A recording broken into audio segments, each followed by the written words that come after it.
Here it is, right here. Roll up, ladies and gentlemen. One man went to mow. Here it is, right here. Here I am, right here. Hope you're here with me. The session has commenced and your company is required. That thing that happens twice a day, the first installment of the day. If you are available, avail yourself of the going some round here. One man went to mow. The eagle has landed. Another Savior. Holy, holy, holy, holy, Adimebujuku. Another Savior. Another Savior. Holy, holy, holy, holy, Adimebujuku. Another Savior. Well, this is Mobien. This is dedicated to the gallant heroes of the Nigerian Biafra War and IPO families all over the world. I remember the Nigerian Biafran War, in the thickness of the Biafra genocide. Hey, one man revived the vanishing hope to life. Let the great Biafran army to fight, and they were singing out, holy, holy, holy, holy, all the is another Savior. They were singing out, holy, holy, holy, holy, all the is another Savior. Holy, holy, holy, holy, all the is another Savior. Many years after the genocide, whoa, yet another great leader has risen up now. Oh, and he's leading the Biafrans to victory. In your madika, yabika kwa namno. Hey, anamekele mazuche mefo. Manemo, it's an honor having you on board. When I'm singing along, holy, holy, holy, holy, Namdekano is another Savior. Join sing along, holy, holy, holy, holy, Namdekano is another Savior. When I sing along, holy, holy, holy, holy, holy, holy, holy, is another Savior. Getting moving right and getting moving faster now. Holy, holy, holy, holy, is another Savior. Holy, holy, getting moving right, moving faster. There's a freedom. Is another Savior. Yeah, for freedom. Holy, holy, holy, holy, Namdekano is another Savior.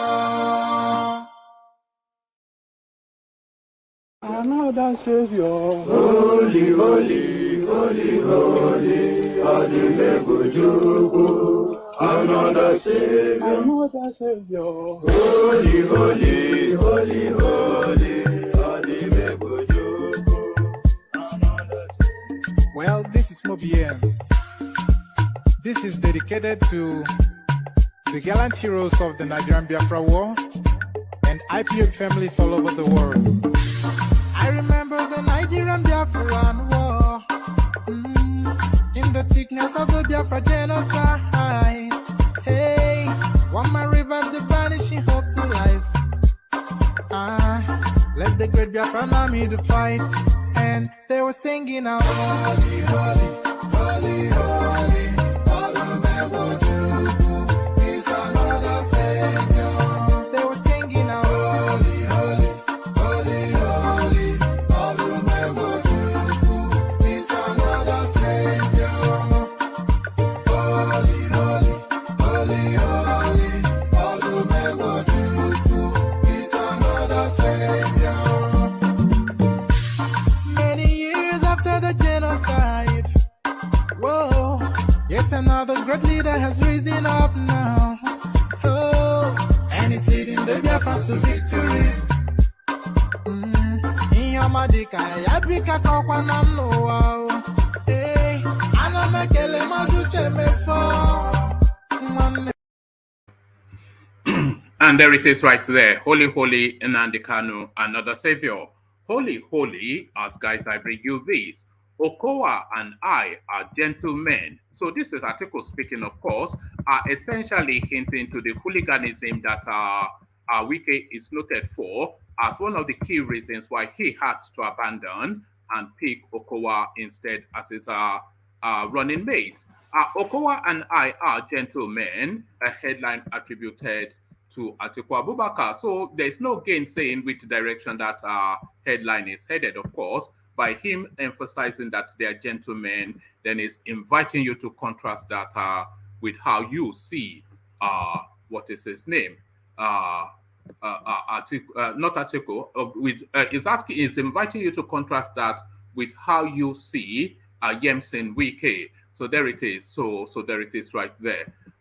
From that to this, 2023, 2023, not 22, but 23. 2023, Northern youth women vow to support Peter Obi, Labour Party. So really, we've always queried how much of a presence these people have, the Obi movement that is, outside their core base, which is, of course, Igbo land. A lot of people dismiss out of hand the Peter Obi narrative, of course, as an Igbo narrative propelled by Ipobians who are adept at internet propagandizing. So a lot of people dismiss the Peter Obi narrative as an Igbo narrative propelled by Ipobians who are adept at internet propagandizing. But the Peter Obi space will tell you that it has a national spread, and it looks as though this headline lends to that. 2023, Northern youth women vow to support Peter Obi Labour Party. So who these Northern youths and women are, we'll find out shortly. This to be found out shortly as well.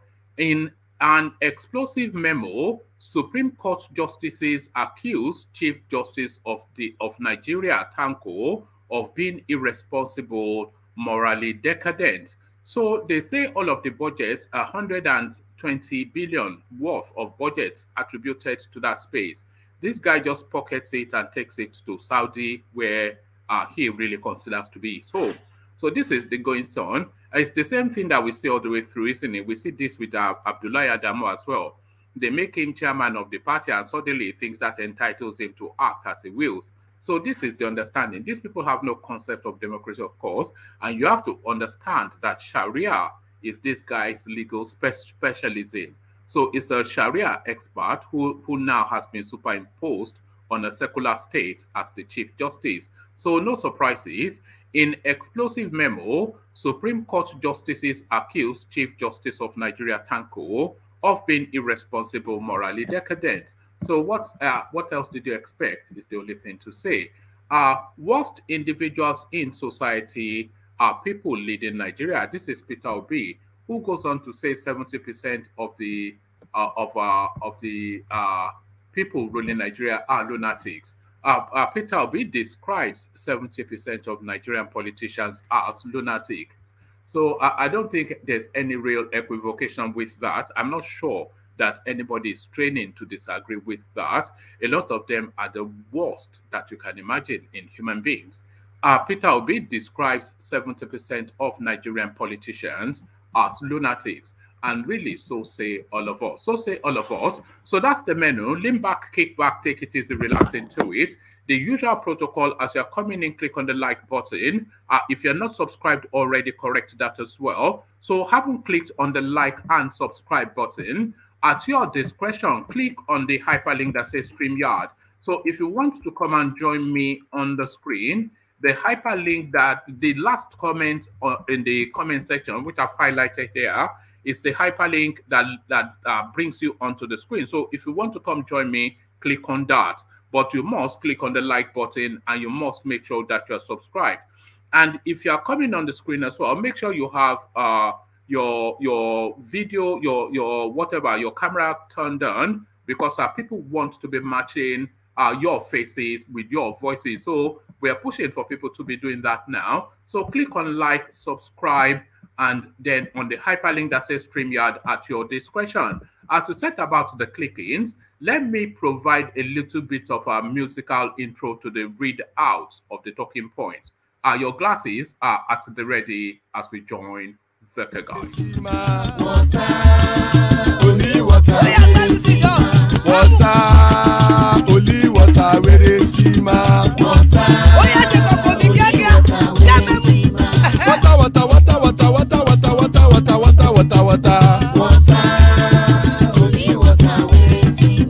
Hapa o naido.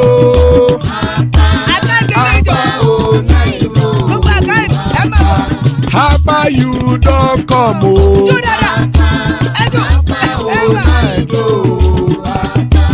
Hapa o naido.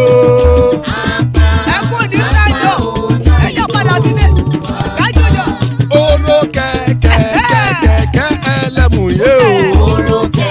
Ilé sọ́ni àkẹ́kẹ́ ẹlẹ́mù rẹ o. Bọ́bí màsà kẹ̀kẹ́ ẹlẹ́mù rẹ o. Chifu Wike ti kẹ̀kẹ́ ẹlẹ́mù rẹ o. Eruku lẹ̀lẹ̀ ẹlẹ́mù dé. Eruku lẹ̀lẹ̀ ẹgbẹ́ ẹlẹ́mù dòde ojàre o. Eruku lẹ̀lẹ̀ Ghana ti dé ẹgbẹ́ bọ́dì o. Ọmọ ẹlẹ́yẹ ẹyẹ o ó dìlé o. Odúyẹ̀lá ẹyẹ o ó dìlé o. Petrosonama ẹyẹ o ó dìlé o. Petrosodunke ẹyẹ rẹ ó dìlé o. Ẹlẹ́kọ̀ ọ̀run mú ìní o.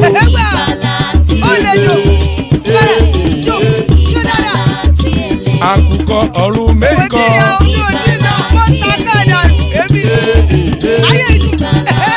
Ikú kò ní ríwà gbéṣe o.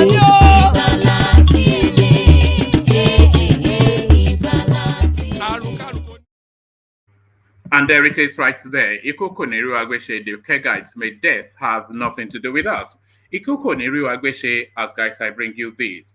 Okowa and I are gentlemen. Atiku Abubakar speaking. The presidential candidate of the People's Democratic Party, Atiku Abubakar, says he and Governor Ifeanyi Okowa are gentlemen who share similar traits that can help PDP win the 2023 presidential election. Governor Wike was shortlisted along with Mr. Okowa as Mr. Abubakar's running mate. Not a few people expressed concern about the Rivers governor being feisty and not a perfect partner for the presidential candidate ahead of the 2023 general elections.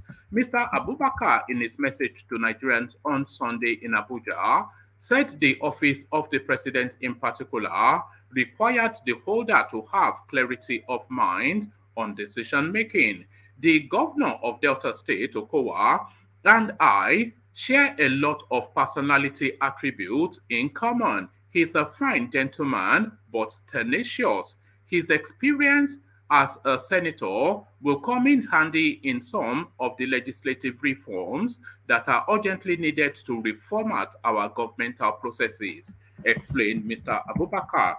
The ex-vice president added, Okowa and I are incurable optimists in the future of Nigeria and the promises it holds as one united, peaceful, and prosperous country. Having him on the ticket brings a lot of assets to our campaign. The PDP presidential flag bearer also mentioned that in the months ahead to the 2023 general elections, he and Okowa together with PDP leaders and Nigerians would work hard to ensure victory for the party.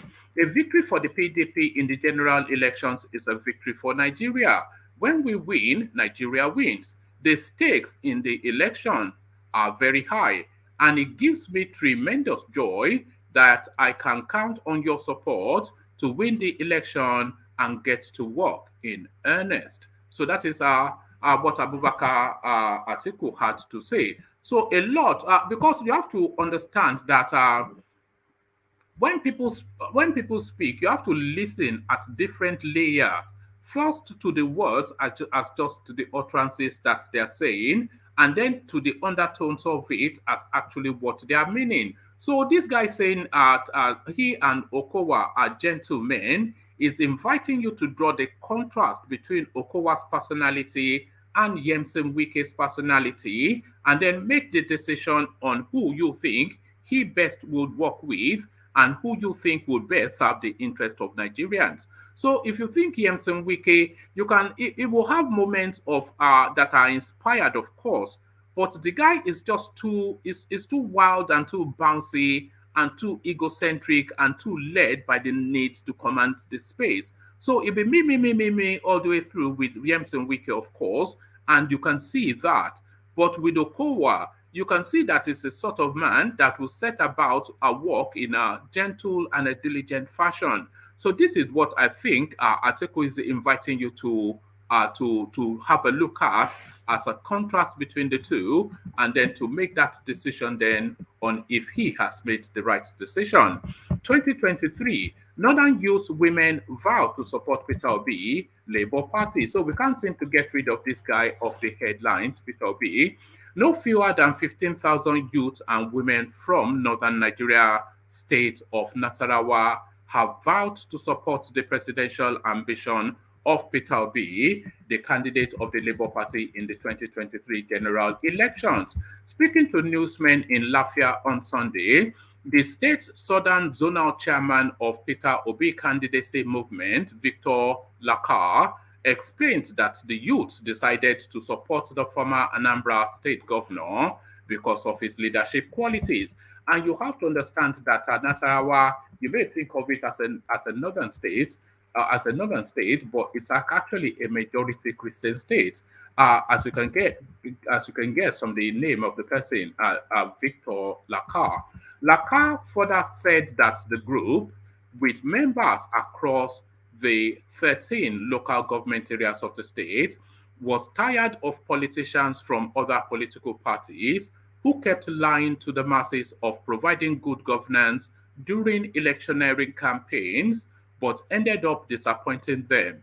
He noted that it was the reason they decided to support the Labour Party to produce Obi as president in 2023. He said, as youth who want the progress of Nigeria, we are tired of all the politicians who keep deceiving us that they will provide good governance. Life has become so difficult for the youths because we have had bad leaders, and that is what we are trying to correct in 2023. So far, 15,000 youths have registered with our support group, the Peter Obi candidacy movement, and more have indicated interest to join us in the struggle to rescue our nation from the corrupt politicians who do not mean well for us. Our universities have been closed for many months now, but they have not worried because their children do not attend Nigerian schools. Such leaders are not supposed to continue piloting the affairs of this nation. That is why we are supporting Peter Obi of the Labour Party to emerge as president. We have great confidence in him because he did very well in Anambra State while he was governor. So he doesn't really know this. He's taking it verbatim of the space that are of the points being made, or rather the narrative being pushed by the Peter Obi space. So he doesn't know what at all Peter Obi did or did not do in Anambra State. He's just pivoting of the mantras being chanted by that space.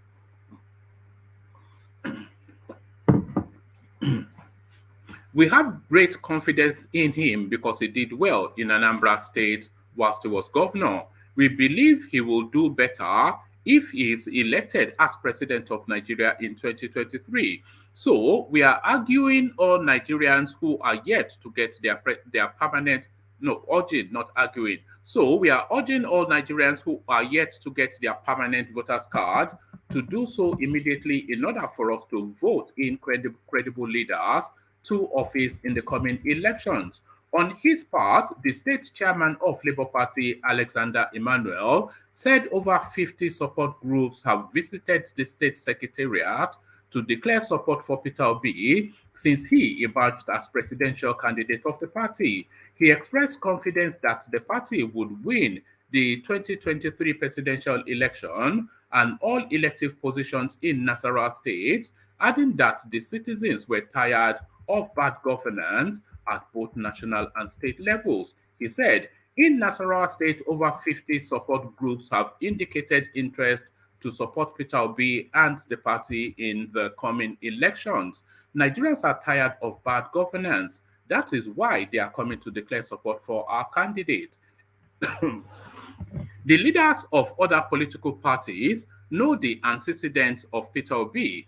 They are scared of him because whether they like it or not, he will be our next president in 2023 because the people have spoken their minds. We will also win the governorship election in Nasarawa State so that our people can enjoy the dividends of democracy.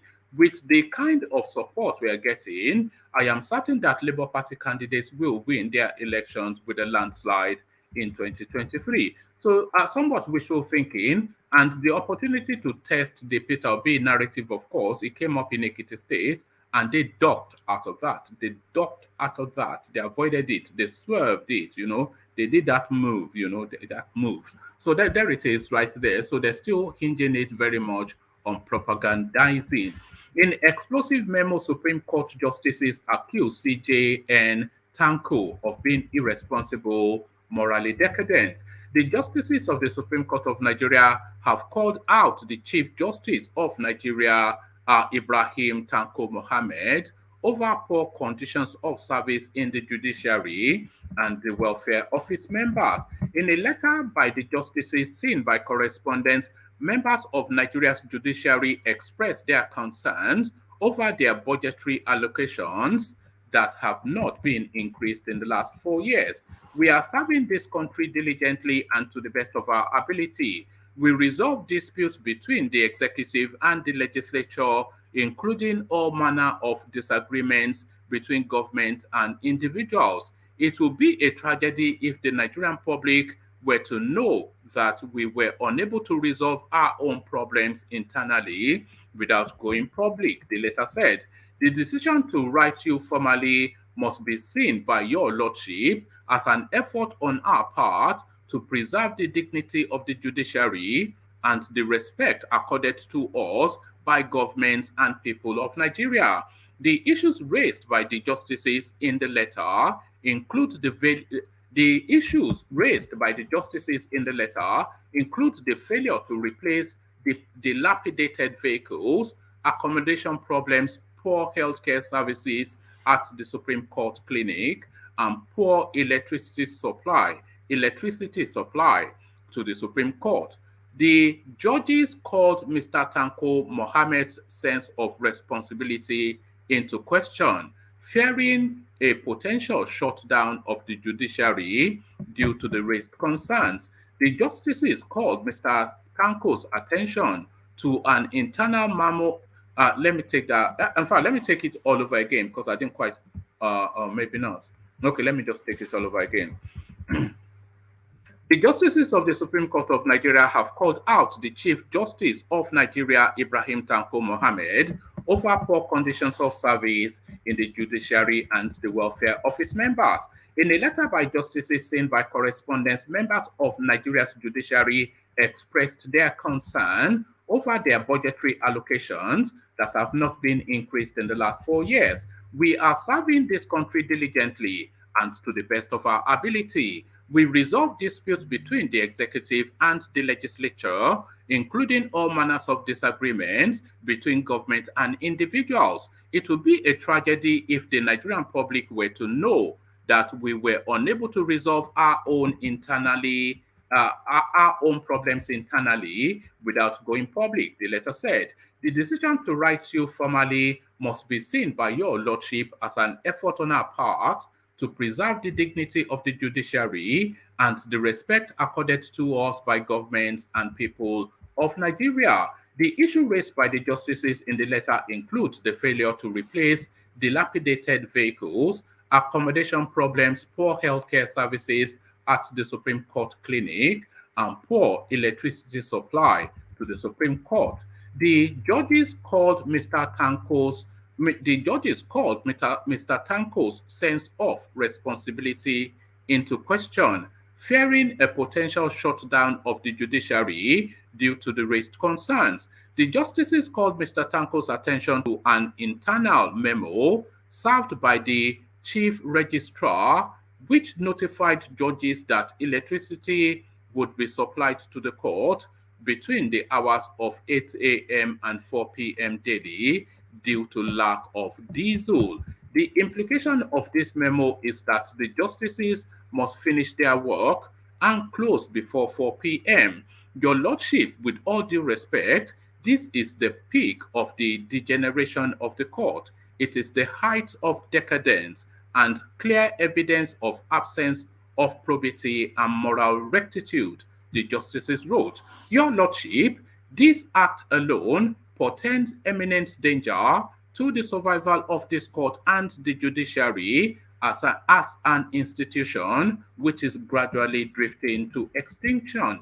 Other issues covered the non-signing of amended law. Other issues covered the non-signing of amended court rules and abrupt stoppage of foreign workshops and training per annum for justices, and non-provision of qualified legal assistance. As such, the judges called Mr. Tanko's sense of responsibility into question, fearing a potential shutdown of the judiciary due to the raised concerns. Your Lordship, this is a wake-up call. Your Lordship must take full responsibility as our leader. You must not concession your responsibility to people who have no responsibility or stake in preserving and defending the dignity of the institution, the letter said. Your Lordship occupies a position of leadership. We will not wait for the total collapse of the institution. The letter was delivered early in June, and the Supreme Court source confirmed to the correspondent that a commotion had broken out over it. They also said a committee that includes traditional leaders have been trying to mediate the crisis. When reached for comment, Ahuraka Isa, a spokesman for Mr. Tanko, said that the issues raised by the justices had been addressed, even though his principal bore no responsibilities. The memo written by the Supreme Court justices to the Chief Justice of Nigeria, complaining of their poor state of welfare, was earlier expressed during their quarterly meeting held in March this year.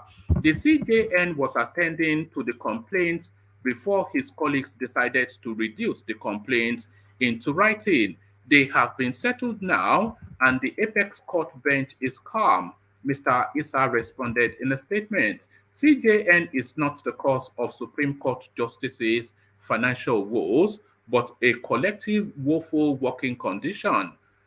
The CJN does not close from work till sometimes 7 to 8 p.m. Meanwhile, most of the judges' complaints have been attended to or have received adequate attention as...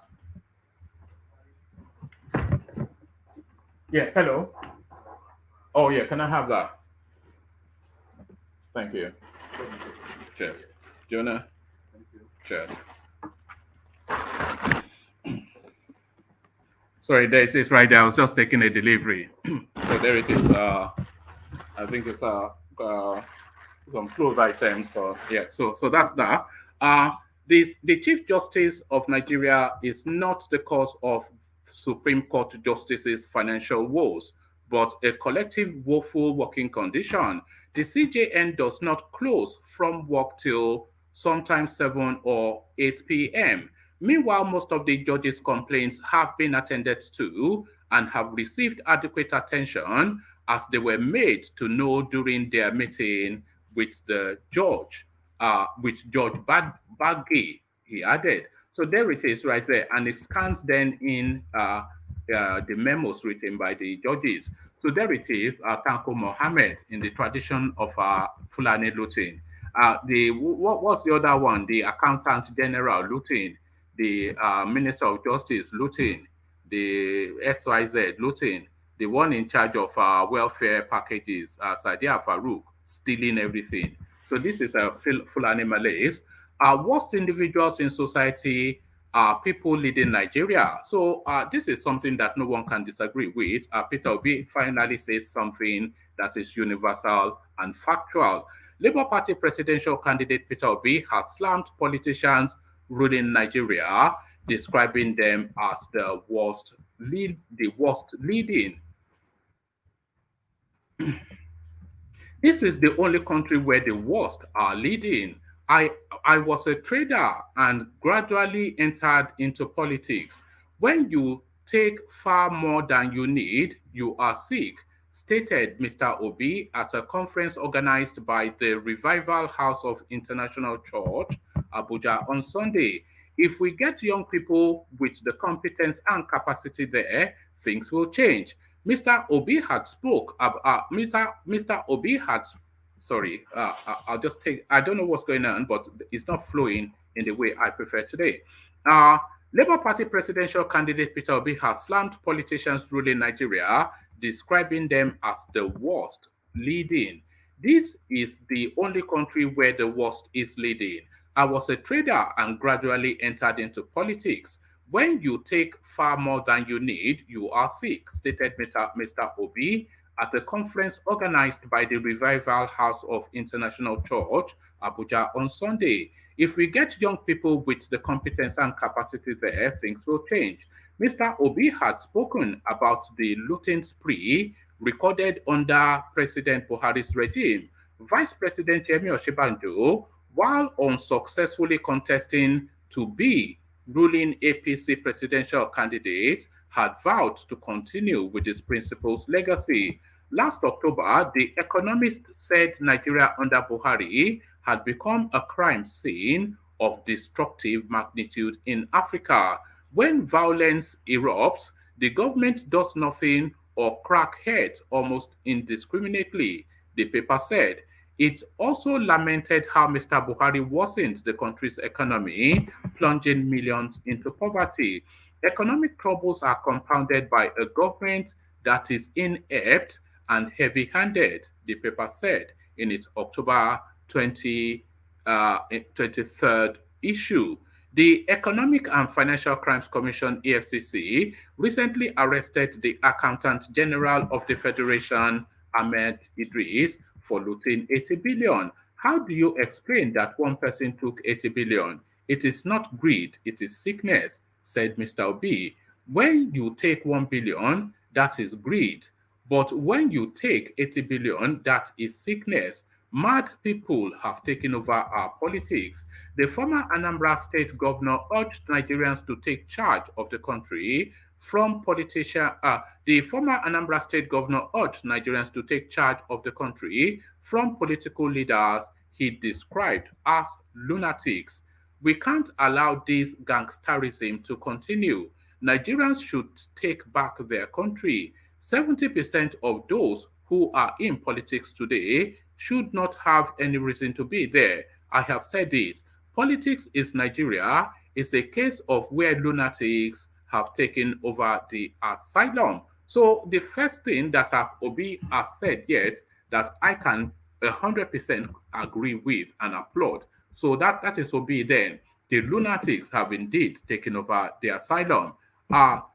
Saki, I see you. Ajanle Koko, I see you. And Thomas, I see you. So good to have you, gentlemen. So let me come to you first, Saki. So Peter Obi asserts then that the lunatics have taken over the asylum, and 70% of the people in government in Nigeria are gangsters.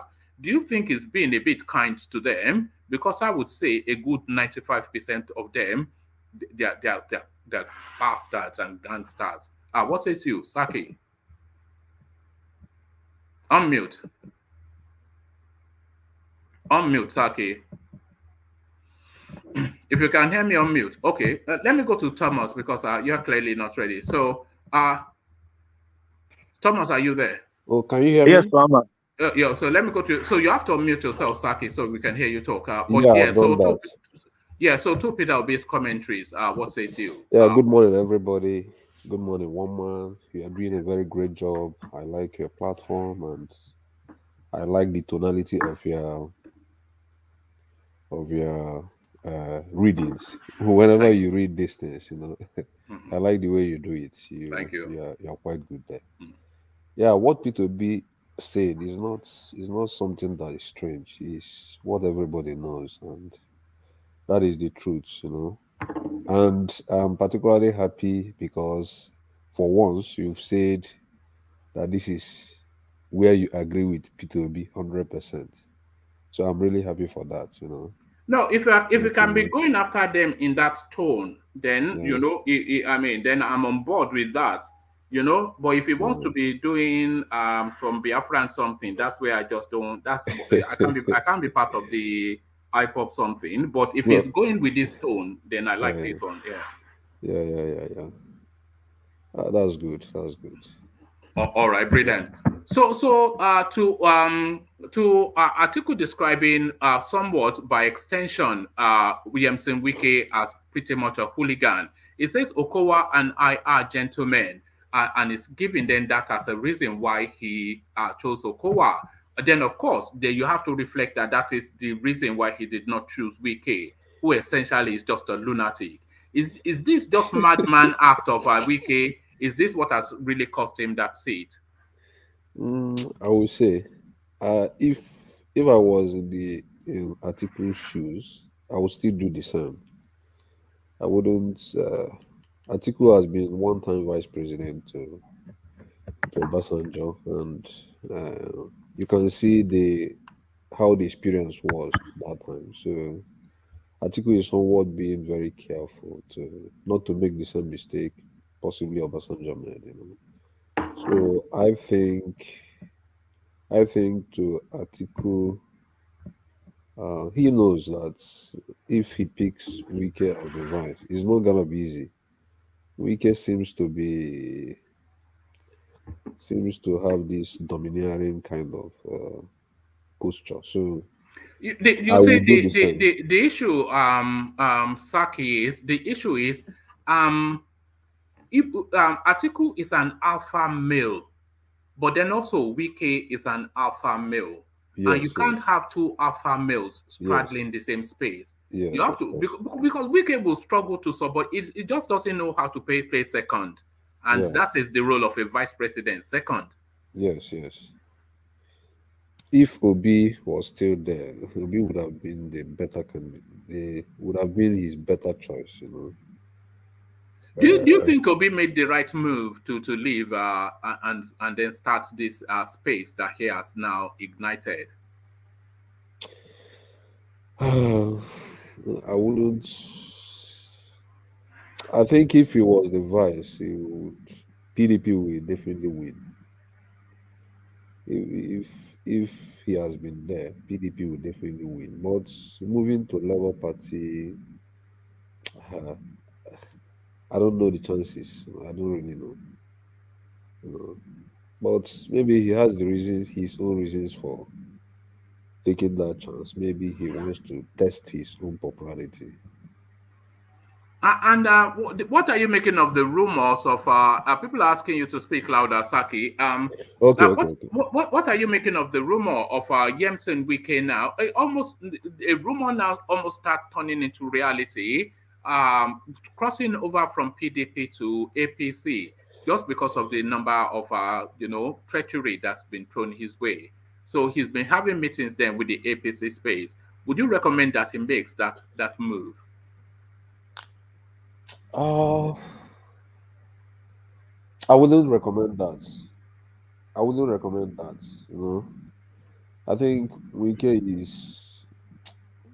although he's not taking any of the maybe vice presidential position or the presidential position, his relevance will be more felt if he is to still be in PDP. At least if PDP succeeds in winning, they will they will give him like another position that could be still okay. But him going to They APC, said Atiku offered him the petroleum portfolio. I don't know. That one is still rumor. But to me, I don't think I will not advise him to leave. You know, I will advise him to stay back. He will be more relevant. His relevance will still be felt. But if he makes this move, you know, he might regret it. That is the way I see it. You know. All right. So Saki, what are you making of this headline?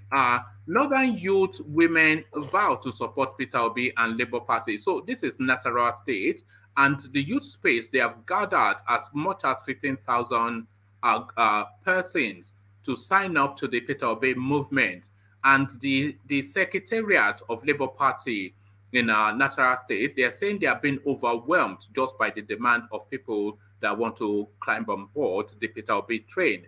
So a lot of criticism that Peter Obi is not cutting into the north. Does this then make a fallacy of that assertion that Peter Obi is just some Igbo champion? Of course, it makes a fallacy. He's not an Igbo champion. I will tell you. He's cutting across different zones. He's not just Igbo. He's not Igbo thing now. I will categorically tell you. You know. So, but I say Nasarawa is still not a corner, but Yeah, Nasarawa is a Christian state, isn't it? yeah, Really? Yeah, they it's are all still called not a Emmanuel corner. there. So, my prayer is that he cuts across. He goes. The impact is felt much in the real northern part. You know. Though I was What in one sort of of his places. interaction? What sort of interaction do you think the Yoruba space is having with the Peter Obi narrative? What sort of interaction do you think the Yoruba space is having with the Peter Obi narrative? I don't know, but I think. Well, I think the Yorubas, you know, I think the Yorubas, most of them I've interacted with, they seem to be tilting too much towards the side of Ahmed Bola Tinubu. So I feel they are doing it because it is their own. So Is their son, Abi? they want to support their own, you know. So that is what I feel, you know. But you know, like the Igbos by nature, they are highly Republican. And if you What look does at that mean? Because people keep saying Igbos are no, Republican, if you and this seems to be a new thing that the no, Easterners have latched on. Suddenly, this what does that mean? it's not a new thing. If you Yeah, study the history, if you study right. like when we are No, what doing does it mean first? When you say Igbos are Republicans, what does it mean?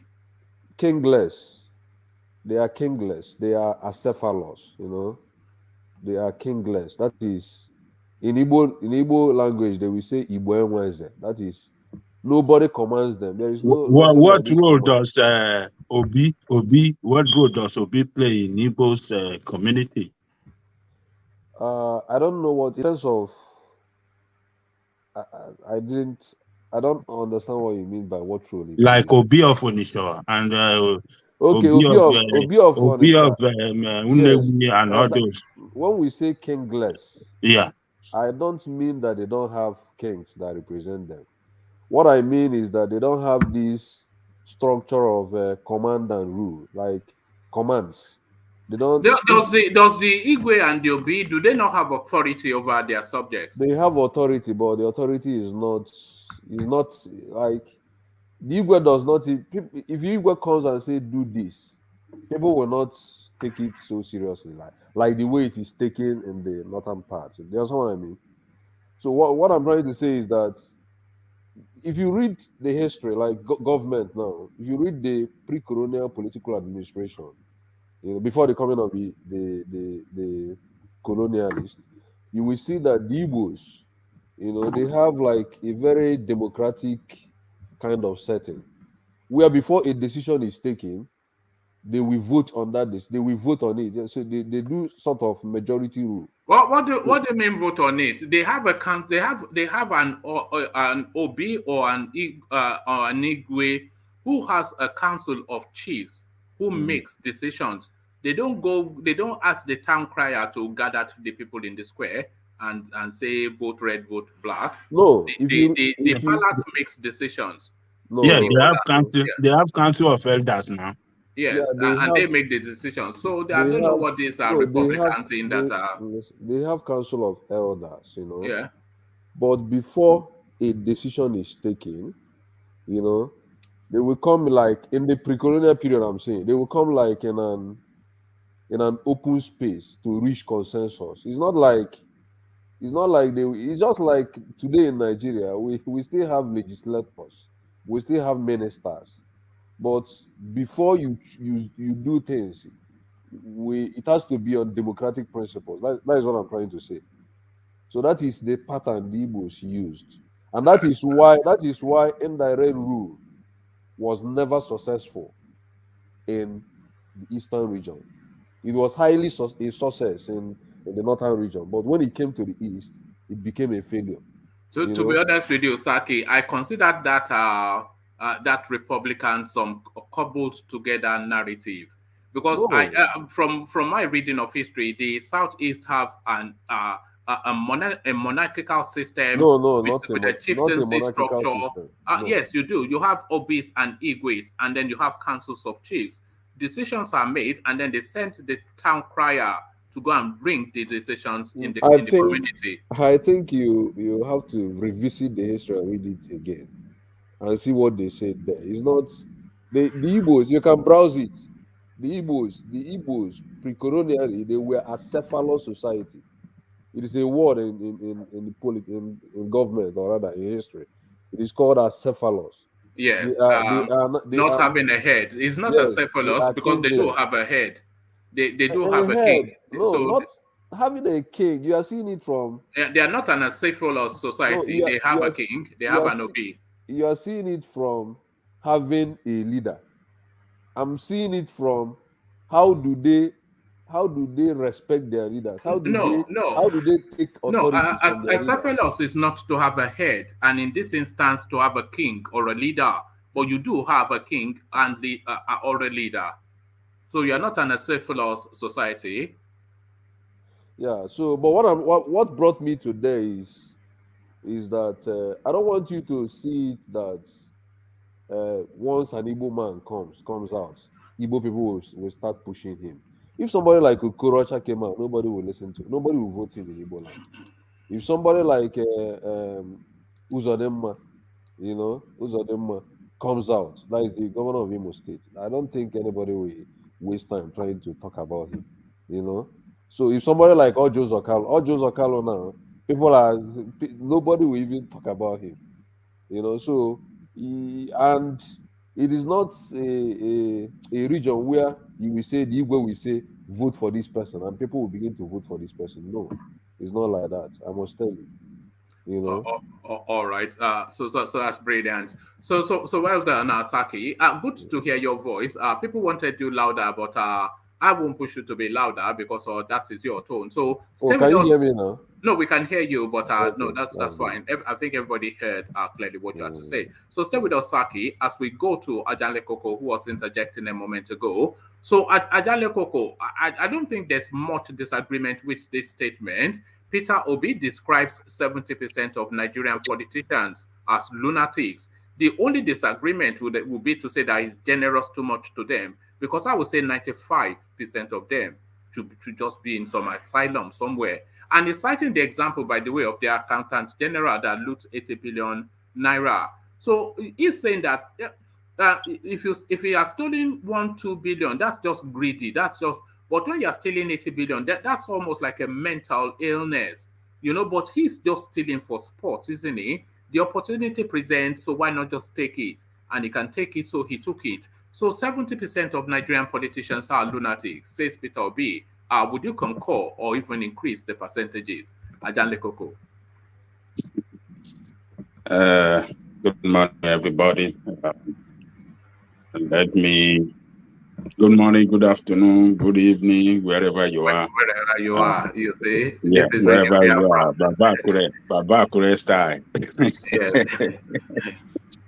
So let me urge our listeners around the world to please like, share, and subscribe if you haven't done so. One man, I think I will I will agree with you with your 9%, 95% that majority of Nigerian politicians are lunatic. It's unfortunate that we have set of leadership across the country. It's not limited to one side of the country. Across the country, the West, the East, the Middle Belt, the North, everywhere you want to talk about. And that tells us that we have a problem.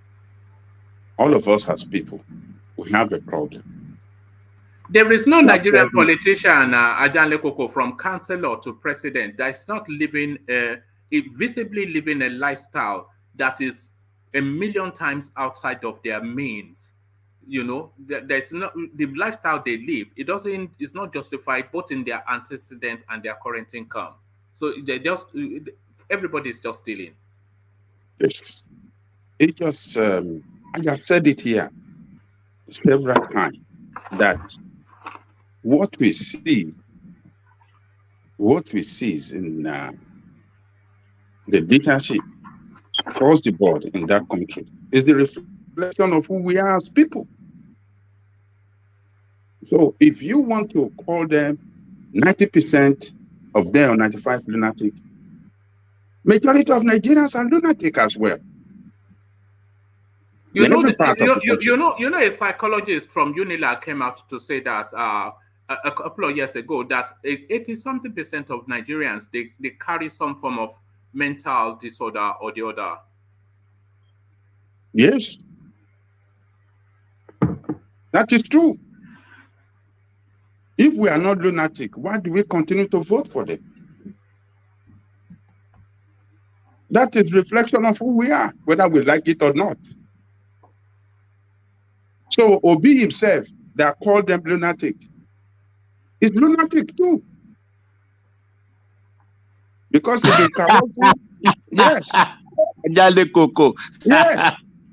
We don't know.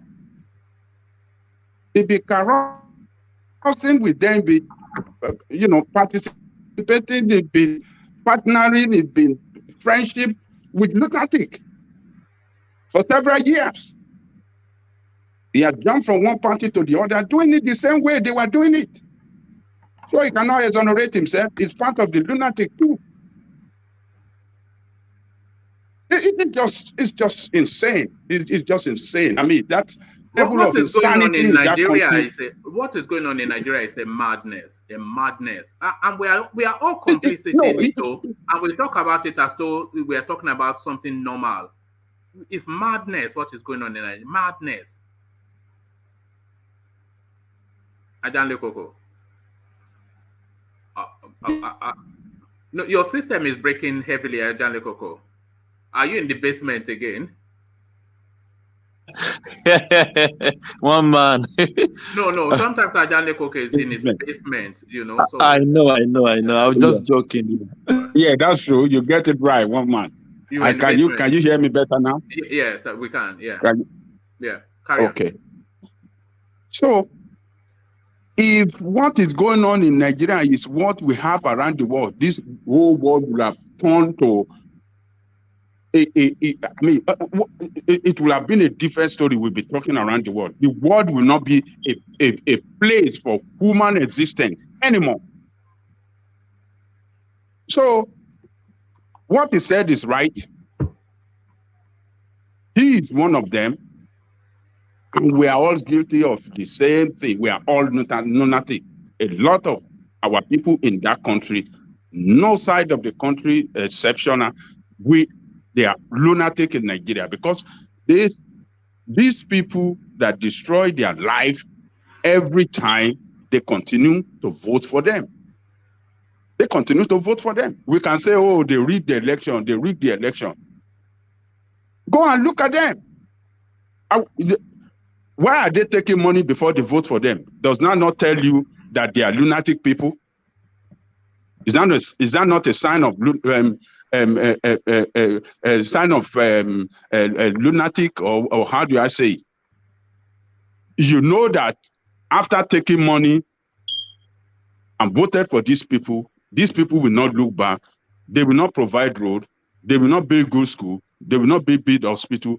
Then after that, you'll be complaining these people are crazy. And when they come around after 4 years and bring out money to give you, you will take it again and go ahead and vote for them. So it just tell us that the level of insanity in every individual in that country is something else that we have to check. And that is why sorry, Adele Koko, what Peter Obi was referencing was actually the level of looting. I think that was where he was focusing. And he cited the Accountant General and his infamous 80 billion naira loot. But should we attribute that to lunacy? Well, it's somewhat insanity, but is it not really some form of sport? Because I think they are looting for sport, do you see? Because if he hears that Abubakar Malami in the Ministry of Justice has looted like $500 million, so he's not then going to take 1 billion naira and walk away. He wants to catch up as much as he can with Abubakar Malami, and then the One Import Authority wants to loot as much as twice as much. So they're just doing it for sport. I think they're doing it for sport. Yes, it's competition. They're competing against each other. It's a real competition. That looting of our resources, of our treasury, of everything, of the treasure of that country, it's competition. They are competing against each other. When you have set of leaders like this, these corrupt leaders, from the level from the world level, chancellorship and upwards to the presidency, everywhere, looting is just. I mean, it's something that if we don't stand up against it as people, if we don't redefine ourselves, if we don't reorientate ourselves, then we will not get it right. But we have a candidate that tries to reorientate Nigeria, but you guardian people, some of you will say that it's not playing it right. Yeah, we are breaking heavily. So we're trying to reorientate you. Refuse to join them. What of here now? Yes, that's better. Am I still breaking? No, you're better now. Maybe I should go upstairs. I don't know. Now, okay. So what I'm saying is that we have somebody that is trying to reorientate you Nigerians. But a lot of you will say, oh, he's not playing the politics well. Oh, he's not doing this. He's not doing that. You can see for yourself. Continue on this trend. He refused to bribe anybody. He refused to join with these people. He refused to be their friend. He refused to partner with them. But you want to say that he's not playing the politics right. Okay. Continue with people that are paying the politics right, and they will destroy your country. And that is why I stick with Sowore. That is the only person that can take the country to the promised land. Okay. I suspect from now till February, every question will lead to Sowore. No, we have to enlighten ourselves. We have to tell the truth. When Obi is saying it now, what he said is right. That they are lunatic, that's why they are looting. But himself has been part of the lunatic people too. He cannot exonerate himself. You can't be partner to lunatics. No, you can't be friends with them. You can't be doing politics with them for several years, jumping from one party to the other with them and carousing around with them. And now, because of your own selfish ambition, now you want to start calling people that this. Yes, you're part of them. So what he's trying to do now is what Sowore have seen a long time ago. And that's why I refuse to join them. And that's why using his platform, he has used his platform several times to expose these people, to inform Nigerians how these people have been looting your resources. But some people, we say, oh, you campaign for Buhari is the one that brought Buhari because he exposed Jonathan administration, how they were looting the resources of the country. Some people, because of their own sectional and tribal nonsense sentiment, they accuse him of bringing Buhari into power. You see, one man, we don't know what to say, but we have to reorientate our people, and we have to keep pushing them not to continue to act like lunatic, voting for stupidity. We have to use this platform to keep telling them, stop this insanity and get your country right. All right, thank you, Ajale Koko. So, Ajale Koko, let me acknowledge Alexander Super Chat, which was to that conversation I was having with Saki. He says, Saki is absolutely right. And Igbo king is essentially ceremonial without the prerequisite power like a king in Yoruba land. They say that is why they say they are Republicans. So Alexander, who has by reasons of family link and association with the Southeast, this is his understanding. He concurs with Saki in that narrative that they are what did they call it? An acephalous society. An acephalous society was what he said, which is to say a headless society. Saki is absolutely right. An Igbo king is essentially ceremonial without the prerequisite power like a king in Yoruba land. That is why they say they are Republicans. So that is it. But thank you for the super chat. But I still don't buy that. It sounds like yam to me. It sounds like one of these things that they make up in the Southeast. You know, they have that penchant for embellishment. But from the embellished narrative of the Southeast to the justification of Atiku Abubakar, Okowa and I are gentlemen. This is what Atiku says, justifying then the reason why he preferred Okowa over Yemsen Wike. So I think we've visited this story oftentimes, but this particular reason I cannot distance from, because Wike is many things, a gentleman, not one of them. You know, Wike considers himself to be an alpha, and if the president considers himself to be an alpha too, then you can't have two alphas in the same kingdom. So essentially, this is what Atiku says, that Wike just too gruff, too rough, from the streets for him. Ajale Koko. Exactly. I mean, is that the way you really put it, that Wike is raw? Is that your own? No, that's why I added, when it says Okowa and I are gentlemen, then he's inviting you to contrast that against why he did not pick Wike. So I don't think anybody would describe Wike as being a gentleman. Wike is from the streets. Okay, so in that report, it did not make any mention about Wike, but it's you that is just... that is one man embellishment. By implication now, by implication, Ajale Koko, I want my Pijarasi. No, now, when there are three people, and one is pointing to one and say, Oriele Ikwenti. What is he saying about the other one? Is it not only that is it now? You know, so that is it. So that's it.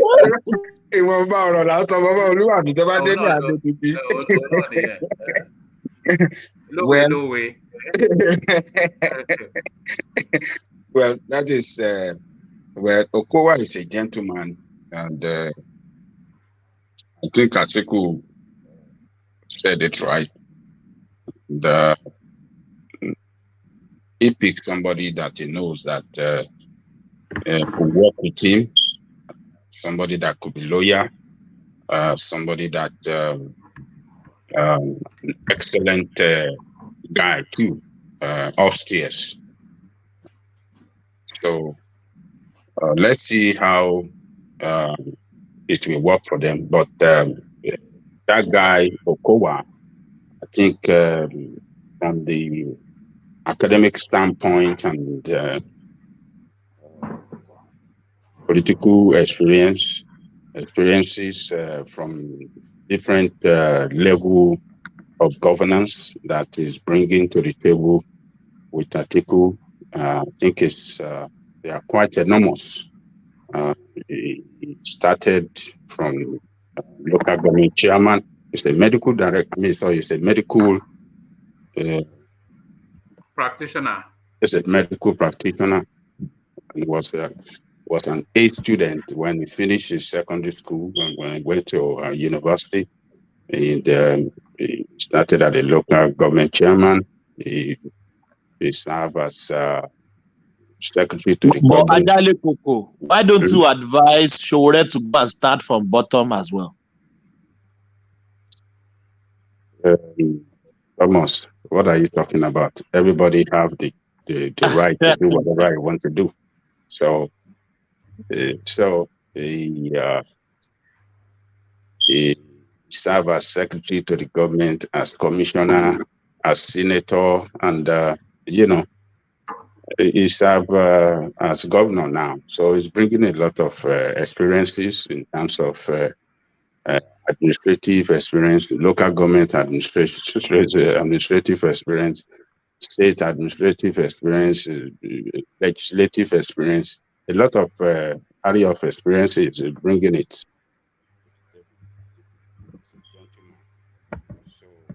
So, who have done Ajanle Koko, the quality is really very poor. You are dipping heavily. Ajanle Koko, you are dipping heavily. No, now you're gone. Heavily now? Yeah, no, that's better. But it I'm gone? and flow. Yeah, no, you're back now. Okay. So Okowa is the right man. He has chosen. They should start their campaign and see what they can do. So all these praises, you should stop it. We don't want to know somebody is gentleman, somebody is not gentleman. They should just go ahead and start doing what they know, campaign and putting their oiling their structure well so that they can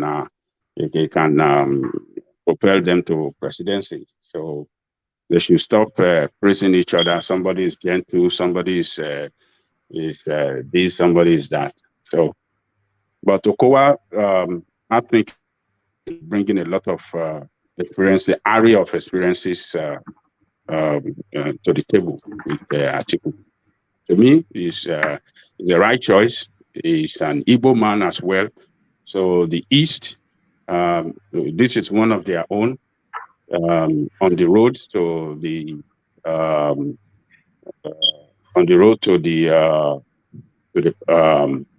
how do I say it? To the presidency. So though it's going to be number two. Number two is second highest position in the country. The vice president have a lot of parastatals at the federal level and agencies under his control, and as the chairman of the economic council of the country, and it's at the corridor of power, and it's like a step away from presidency. If anything happened to president, one minute, within 24 hours, he will assume the position of the president. And if president, serve his full 8 years, he could be well prepared. He will use that 8 years as well as serving as vice president to prepare himself for to take over from the presidency. So it's a good choice. Indigo have declared their support for him. And Igbos are not completely play out. They still have one of their own, on the right to president. Well, all right, Ajanle Koko, you are dipping too heavily. Let me go to Thomas. Sorry, Ajanle Koko, we can barely hear you because you dip so heavily. Let me go on to Thomas. Thomas, let me come to you and have you speak on the space of the Supreme Court justices now just lamenting that Tanko Mohammed is stealing too much. But what are you? But before I do that, let me acknowledge Alexander Gomez's super chat, which clears up that space. At least hopefully, of what the system is in the southeast.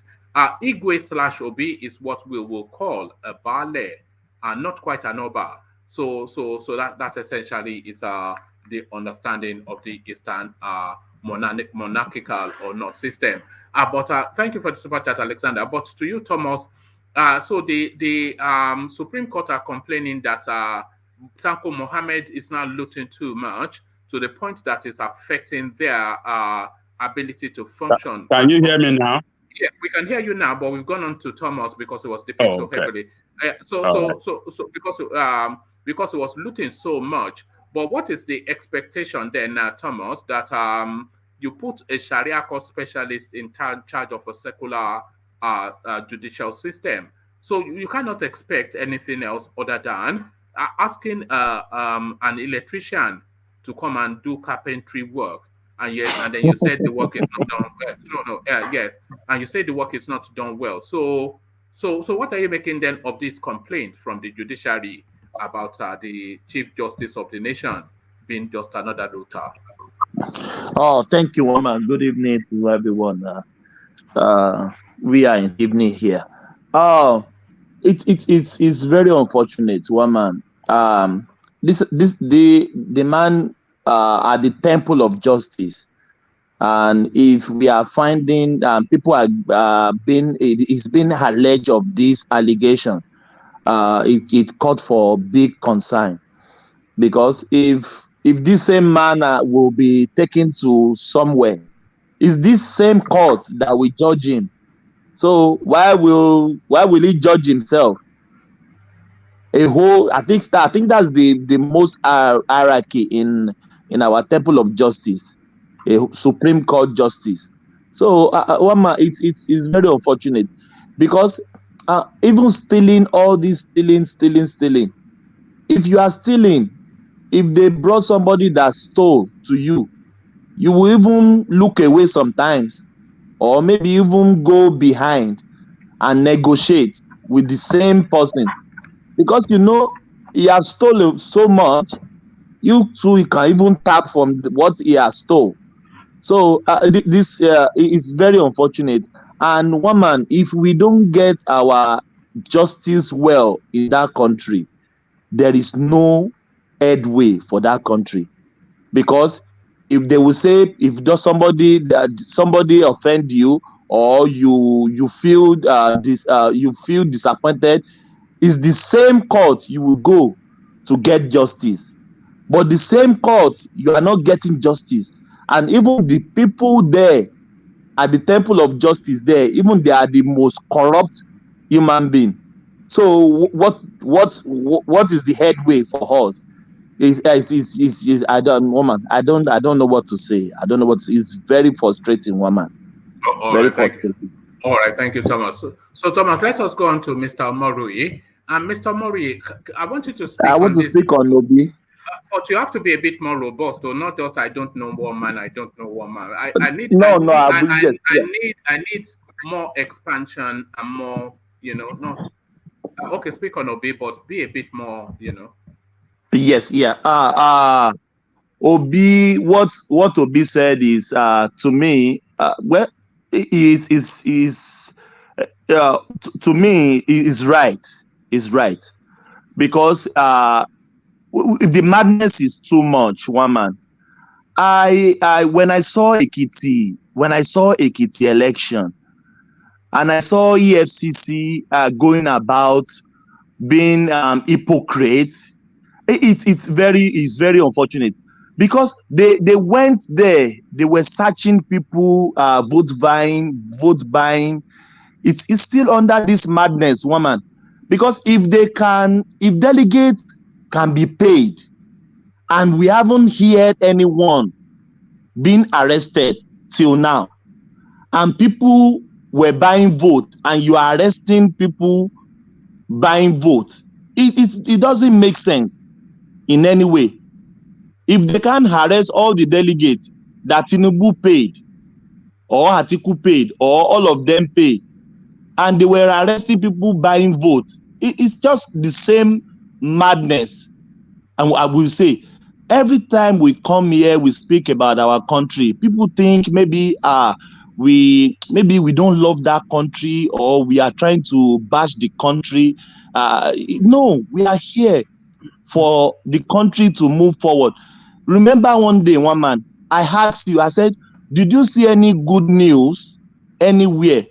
And I remember you answered me, you said, if there is good news, you will bring good news to us, because it's what you saw online, or what you see that is going on in that country is what you normally bring to us.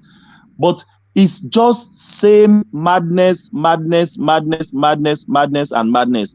And even to what they call it, Atiku saying this guy Wike. One man, I will not advise anybody to take Wike as the advice. Wike he has that presidential that ego in him. It will be very difficult for Atiku to control Wike. And you know, Atiku, we can see Atiku is a gentleman, as you rightly said, and Okoa is a gentleman. But Wike is somehow combative. To me, very he loves comforting people. It's so hard. He doesn't temper down his temper. Anytime he's speaking, he speaks so hard. I don't think he thinks sometimes when he speaks. So I wish Atiku good, and I wish they will move forward and everything will go smoothly. But I wish Wike can temper down his tone a little bit, because I know if it's someone like Obi, temperament, maybe Atiku could have picked him. It could have been much better. But since he picked Okoa, yeah, fine. We wish them good luck. If they can clinch the ticket come 2023. Thank you, Wama. All right, thank you. So thank you, Thomas. So let's go on from Thomas to Mr. Omoruyi. So Mr. Omoruyi, I would like you to speak on this news coming out of the north. It says northern youth women vow to support Peter Obi Labour Party. So this is now coming out of Nasarawa State, and is led by a chap called Victor Lakar, and he has been able to gather together 15,000 strong bunch of young people within that state. And the state secretariat of Labour Party in Nasarawa State, they are saying they are overwhelmed by people just coming in and trooping in and storming in, demanding that they want to join the Peter Obi train. So the criticism of Peter Obi just being an ego champion, it looks as though that is fast turning into a fallacy, Mr. Omoruyi. Yeah, thank you, Mr. Woman. Good morning to you from this end, and greetings to my fellow panelists and our viewers across the globe. I don't know how true that could be, but then if that is true, I think it is going to be a step in the right direction, because I think people are tired. Nobody actually likes the way Nigeria is going. But if the wind of change can also blow across the north, it will have been a step in the right direction. But then I still have my doubt, considering the religious and the tribal inclination. You know, they move they move in one direction. They are talking right now. I hope they are able to do that. Keep this momentum to the end. If it is true, I have not verified I don't know the authenticity of the source. But I still have my doubts, like I said. Judging by the political antecedents, they move in, when one clergy speak in one mosque, they don't really care, what happens to the nation. It's all about, they have this mentality of we're born to rule, the other man is inferior, the other man is infidel. They have been fed, they have been fed with a lot of, garbage, in the past. They are coming up right now as a result of awareness, education, social media, and all that. If the one that is blowing across the south already, if the same wind can also blow across the north, I think it will be very, very good for our political development and participation. Having said that, I just read all this we are saying, like people are tired. You don't need to be told. If you look at one thing that has been working against Nigeria, our politicians are not that intelligent. They are not that smart. I mean, when it comes to the major thing that has worked to their own advantage is our own gullibility, our own naivety. We have been so gullible for too long. They are criminally smart in taking advantage of our gullibility. They merely when the time is right, we'll go there, we know what they want. Put some coins in the cup. When you shake it, for the Igbo man, if the Igbo man is still alive or you're actually dead. Don't worry, we'll settle them. You remember what the likes of Uzerebe, the gentleman that led the 3 million march for Abacha and all that. Our politicians are not smart. But no matter how intellectually hollow or morally bankrupt you think they are smart they are criminally smart when it comes to taking advantage of Nigerians' gullibility. I mean, this is my observation, and I don't think I'm too far from the truth. But if you go to Casino right now, the way the average man is suffering in Benin, the way the average Igbo man is suffering in Onitsha, the way the same average man is suffering in Lagos, the same people are suffering in Casino. The average masses are suffering in Casino. It's not about where the president comes from.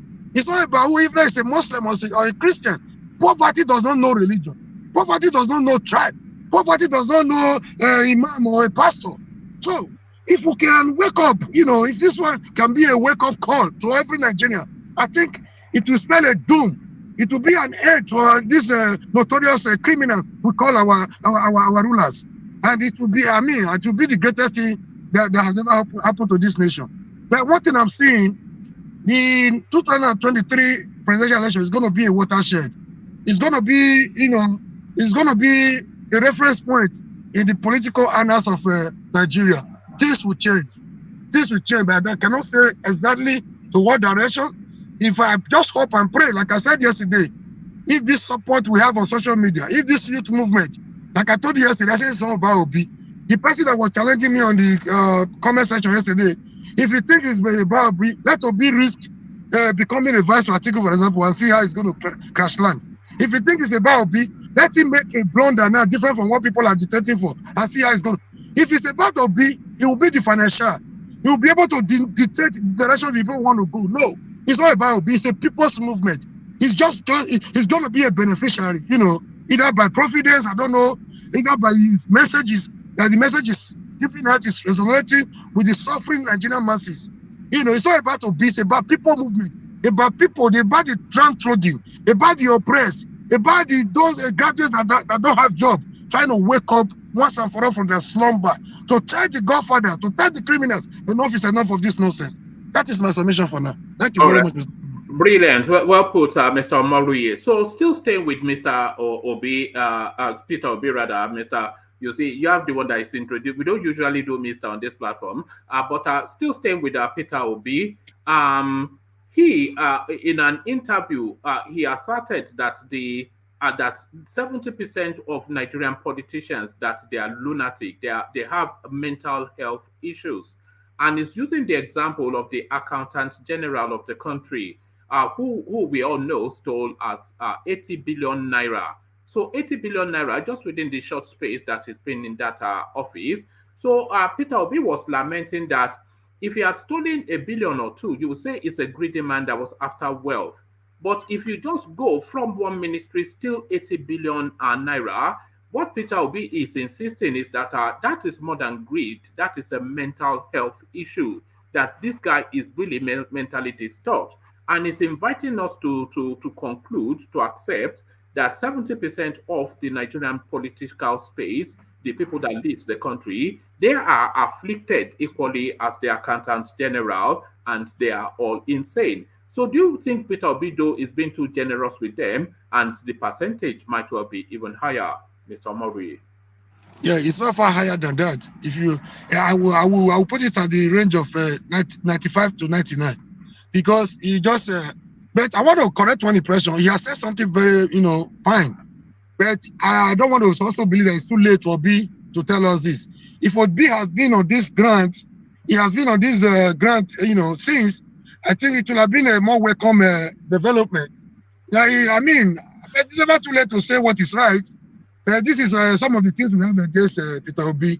If he had gotten the ticket of PDP right now, he would have been their candidate. And don't forget, in the last dispensation, he was their candidate. He ran with this same Atiku.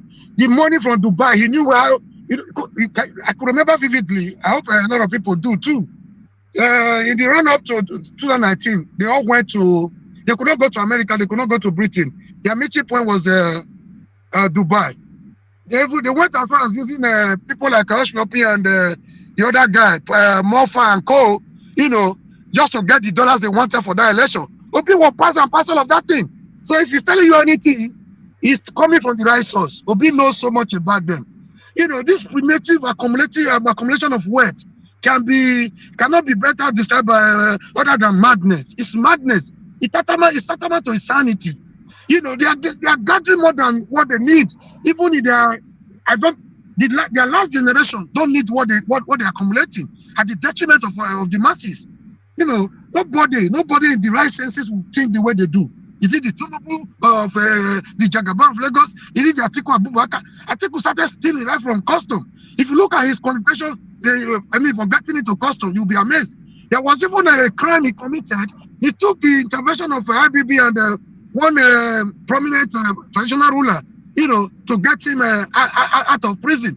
So he rose, almost becoming the number one man in custom. Today, this is the person we have.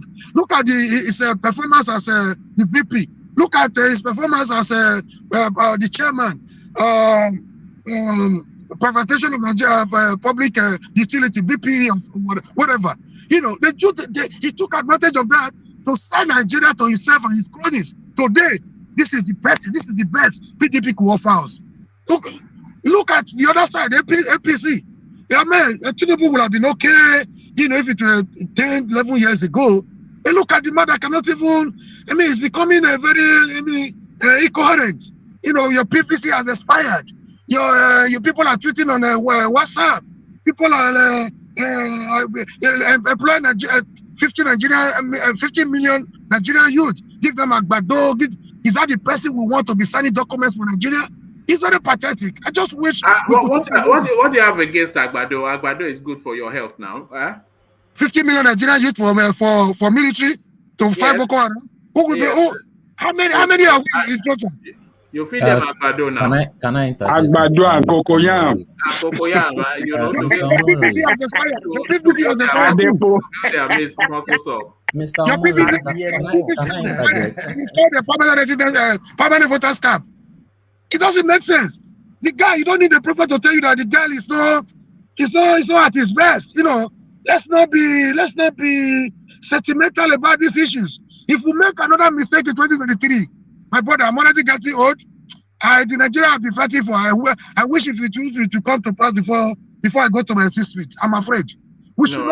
I think you can forget that one. No, the Nigeria they are hoping for is 40, 50 years away. So if you have that, the foundation. It's people like Solid that will say that Nigeria maybe when they are old people. So, it can happen. But anyway, no. But I want to tell you the truth. But now people will wonder if is it now that Obi knows how they roll in PDP and APC. I see. I had my result.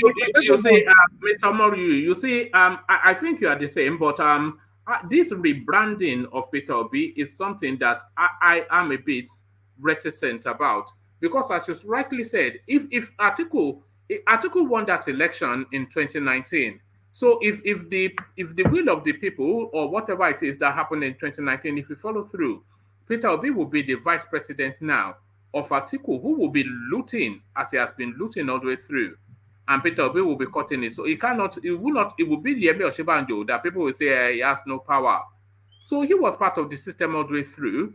So why is it now this new phase of probity and piety? I mean, what are we talking about? What are we talking about now?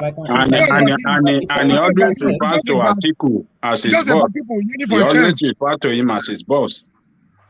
You We remember? want change, but Peter Obi is not that change. It is what we want to change from, not to. He's just playing politics and he knows what the people want to hear.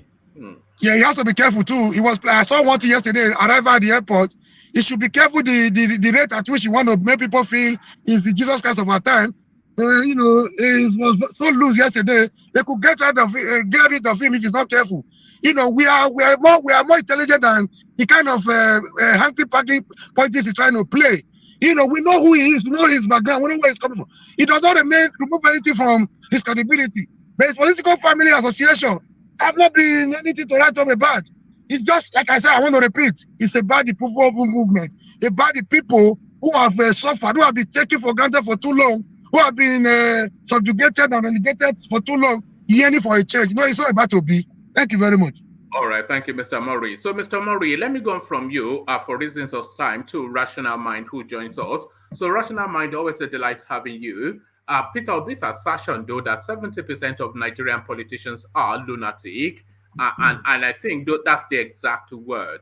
I wouldn't replace that word with any other, but the percentage, I would quibble, not to lower it, but to increase it. So what are you then making of the comments of the ex-Anambra governor, Rational Mind?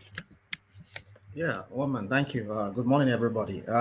Yeah, I think going by the context of what you said, when he said what he said, we can at least all agree that, yes, our politicians, our leaders, both in the judicial, in the legislative, and in the executive, they are all thieves. They are all just criminal rogues. But then the question is, somebody was saying in the comment section, because I've not really read that, I've not seen the full, in what full context did he say that? Did they also include himself? Somebody was saying that he included himself. And I believe the person that was saying that must have been an obedient, an obedient person. So I want to believe, maybe, I'm yet to see, to prove if really he said it and included himself, like Yalikoko was trying to say, because when Yalikoko was trying to say, why did he include himself? I had a bit of issue with Yalikoko with that, but when somebody said he included himself, I was like, okay. Well, the thing is this, let's just take it by the face value of what he said. Why did you have an issue with Yalikoko? Did you not think he should include himself? But then he included himself, if going by what that other person said. Okay. So, but then Adelekoko should have maybe understood the whole context very well before he. I mean, when you was even saying it, that you have to put a context to it, that he was talking about. Is it the chief judge? You said? No, the accountant general who stole 80 billion. Yeah, and is querying why you would even need stealing is one thing, but why that amount of money? Yeah, it's just so. I mean, this is the same guy we're talking about that they granted him bail. People that did not even steal out to him, they locked them up in DSS custody.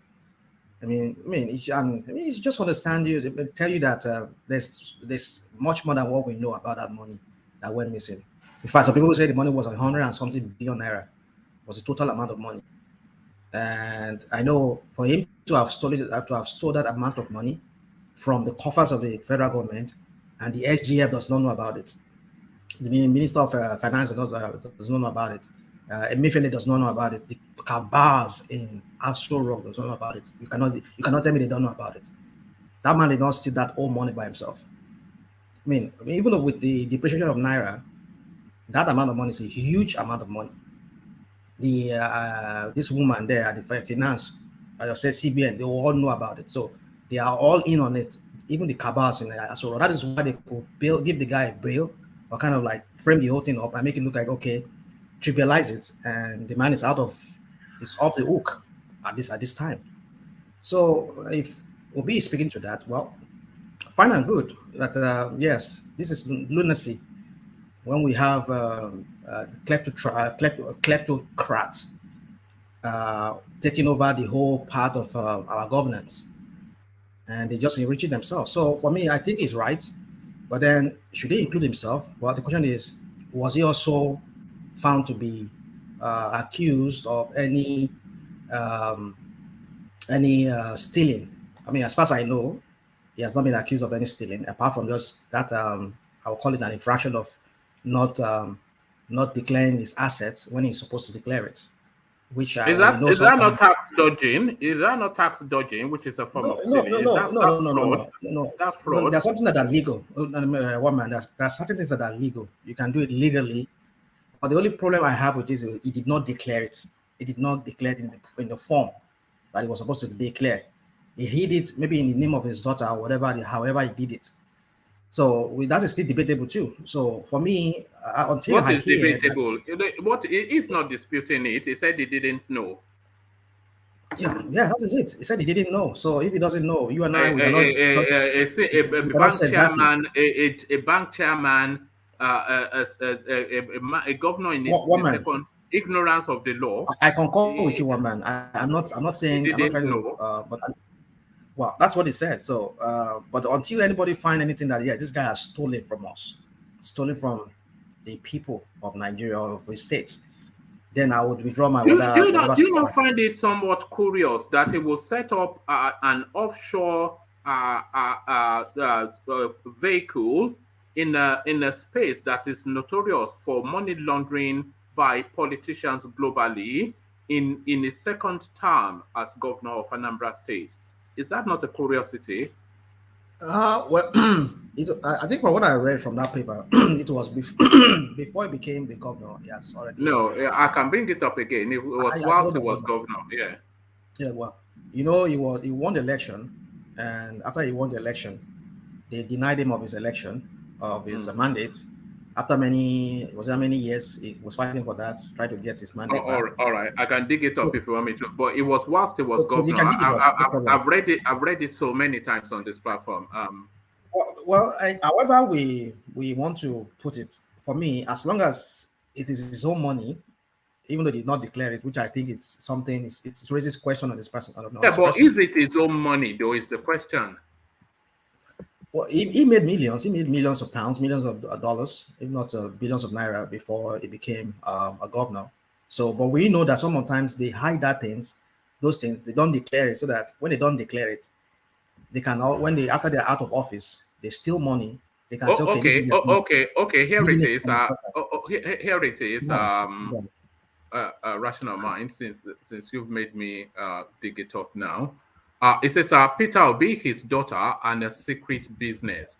So there's a lot that precedes this, but I'm just going to this section of the readout. It says Mr. Obi has two children, a daughter, Gabriella Francis Obi, and a son, Godfrey Peter Obi. Sometimes in 2010, more than 4 years after he became governor. So do you understand?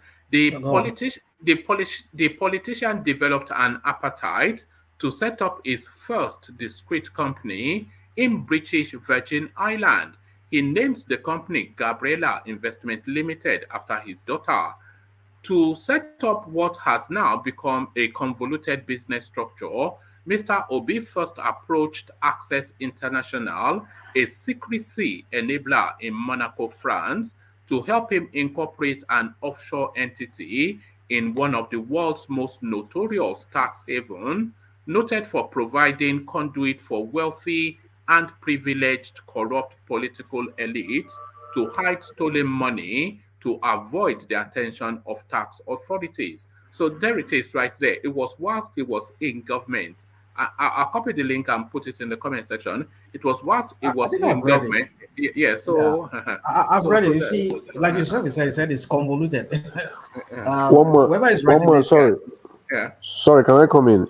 Yeah, go on. Yeah, I think you shouldn't look too much on what you've read in that paper, because you should I think you should. It's necessary for you to go to the interview he granted to channels on that Pandora Papers. So I think you should also look at it. No, he was trying to wiggle out of it. I've watched the interview several times, but what I took from the interview was that I did not know, and I did not know it's not sufficient, But what he said he doesn't know was that he doesn't know that you have to declare it on the form. Right. And that's what he said. And there's one part of one of his investment that he did not declare. That he said he doesn't know that he has to declare it because it's. I mean, just listen to this now. It says the company was set up in the British Virgin Islands, which is notorious. That is the usual money. That's one of the places, by the way, that they are recovering Avatar's loot from. It's notorious globally for as a money laundering haven. Conduit, yeah. And then it says it set up a convoluted business structure, which is to say, it said what they do in that space is that they register a series of companies, and then they register it in pseudonyms, and then they, through that series of company, move money around in such a way that is almost impossible for you to track it down unless you appoint a forensic auditor.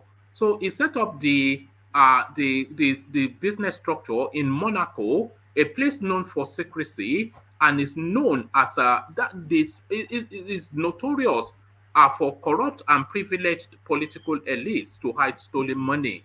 And he did this whilst he was governor of Anambra State. So what are we talking about? You see, woman, I'm not saying what that person wrote down was it's false, and I'm not saying it's true, because people can write anything. I'm yet to see if anybody can. And this was done, by the way, by international journalists. It was international journalists, about 100 and something of them, that did it for over a series of years. And it wasn't essentially Peter Obi. It was swept up in the Pandora Papers, which captured a lot of Arabian politicians, a lot of East European politicians, a lot of Europe. So it wasn't just Peter Obi. So that was Peter Obi's own space. Yeah. So it wasn't even targeted at Peter Obi. You see, and they are Oyedepo was also captured in that Pandora Papers. It wasn't the harshest job on Peter Obi. We understand. So forget that it's not a corrupt politician. No, don't get me wrong. Yes. Forget that Peter Obi is not a corrupt politician. Don't get me wrong. I'm not saying it's not corrupt. Don't get me wrong. I'm not saying Obi is not corrupt. Yeah. But what I'm trying to say is I'm going by the way he governed a state, which I'm not saying. Don't get me wrong. I'm not a looting the state and hiding it under Gabriela or something. I'm not. He has some question marks on his personality too. Like, for example, he invested the money of the state in his in-law, his family members' brewery company. That I have go and verify. We've gone to verify, and we found him. It's there. Yeah, that's there. It's there. It's in public. That's in public record. Rational man. Even himself, he said do you know you normally like to sit on the fence? You normally like to sit on the fence. No, let Rastaman express himself. You mean me? You mean me? No, just leave that and carry on now, Rastaman. I'm not sitting on the fence in this matter. I've already told you that I support him. And the reason why I support him is this, because of his economic plan that he has. That's what I said. But then I've listened to him again when this guy, I don't know if you guys have listened to one of his interview with this guy from Arise.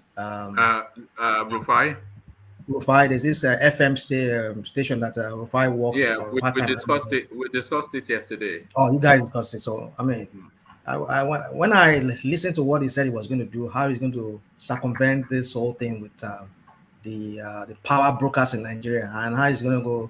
He's going to when you talk about restructuring, his own kind of restructuring for me is just, it sounds too like the normal status quo.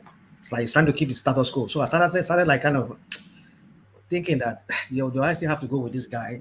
So, but then the thing is, for me, is that I'm still watching. I'm not saying I'm decided yet, but for now, at least among the three bigger candidates that I've seen, Atiku, Tinubu, he's the next person that I'm looking at. Yele would have been my preferred. It's my preferred. It's still my preferred. The point is that Yele is declining. His momentum is not really, he's not getting that momentum like he should. The people that should be warming, people like myself and some other people who used to warm up to him, we're now more like obedient. I'm not saying I'm obedient. I'm not obedient. We are obedient people. So what I'm trying to say is, for me, it'll be what he said. So you go for momentum. You don't go for the best person with the best plan. Sorry, Ajale Koko, you can't come in every time people are critical of Showore now. No, I'm not talking. No, I'm just asking. It's not of Showore. I'm just because you say it's momentum. So I'm just woman. I'm not saying because of Showore. It's because of what he said. That's what I'm trying to, ask questions. Aja, I'm with you with Showore. Chowore is still my preferred candidate. But the point is, I'm trying to say is that if you look at over time, a lot of people, I mean, I know of many people who were formerly Chowore's people who were trying to campaign for him. A lot of them are shooting to Obi now, you know. So I mean, looking at the lesser three evils that I've seen, I don't like using that word lesser three evil. I mean, the lesser three evils. I mean, Obi seems to be the lesser.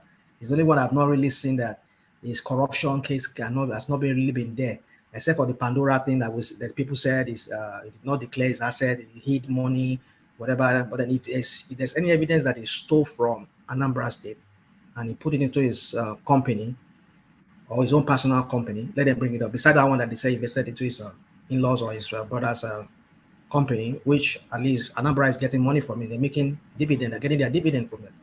They're reaping their interest from it. So what is the point? But we know that's nepotism in some ways. So for me, do I think Obi is corrupt? Yes. Using public funds for personal gains. Rational mind. Well, Rational mind. He said that he's not saying he's a saint. That's what he said. I'm quoting him. I'm not saying Obi is not a saint. If it's not a saint, then it's a sinner. So what then? How is it then a sinner? What are we talking about now? Well, one man. Don't get me wrong. I'm not sitting on fence. I'm with Obi, and the reason why I'm with Obi is because of his economic plans that he said he has. I believe he has because he has demonstrated a bit of it in Anambra State in the sense that he invested into education. That alone is my main thing as an educationist myself in the past. I believe that if people can be educated, you can transform the lives of a country, of a nation, of a community by educating the people there. So if he's going to replicate that on a larger scale, investing massively into education, I think that could really make our people, maybe even bring our people out of this slavery mentality that we have to every time pander to these people. Our leaders are corrupt leaders. So let us see how that plays out.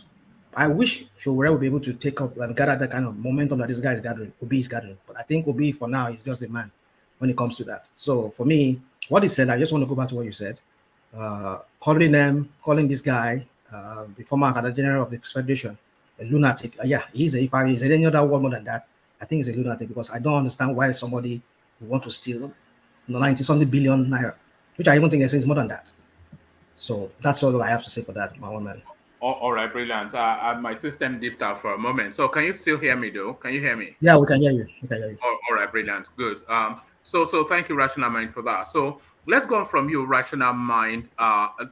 Let's go on to Solly. So Solly, several talking points, but the key one people are addressing seems to be Peter Obi's assertion that 70% of Nigerian politicians are lunatics, mentally unstable. Do you concur with that? And do you have a thought on it? Yes, I barely see, or I rarely do see, apart from politicians, but many Nigerians who are mentally stable. Are you sweeping yourself up in that statistic? No, we've all gone through mental trauma, one way or the other. So it has affected us one way or the other, either on a high level or low level. My mother always said, this is what made me understood Lagos. Some people wear suits and they go to work every day, but they are not mentally stable. And I started seeing Lagos for what it was. So to take it to the politics, even wearing a suit to work in Lagos is mental instability. Exactly. What are you wearing a suit in? The heat, the humidity, that's why I started seeing Lagos for what it was. Even wearing a suit, even you are not thinking about the weather condition. You are not thinking about, you are just doing what you like a puppet. What you think you are supposed to do. But in your mind, you are doing your own thing. So we are all not mentally stable. So I don't expect the politicians to be mentally stable too, because they don't give them mental evaluation. In fact, they barely even give them any evaluation. Till now we still don't know if Buhari has a high school certificate. It's still debatable. So he made that comment off the back of the accountant general who looted 80 billion naira.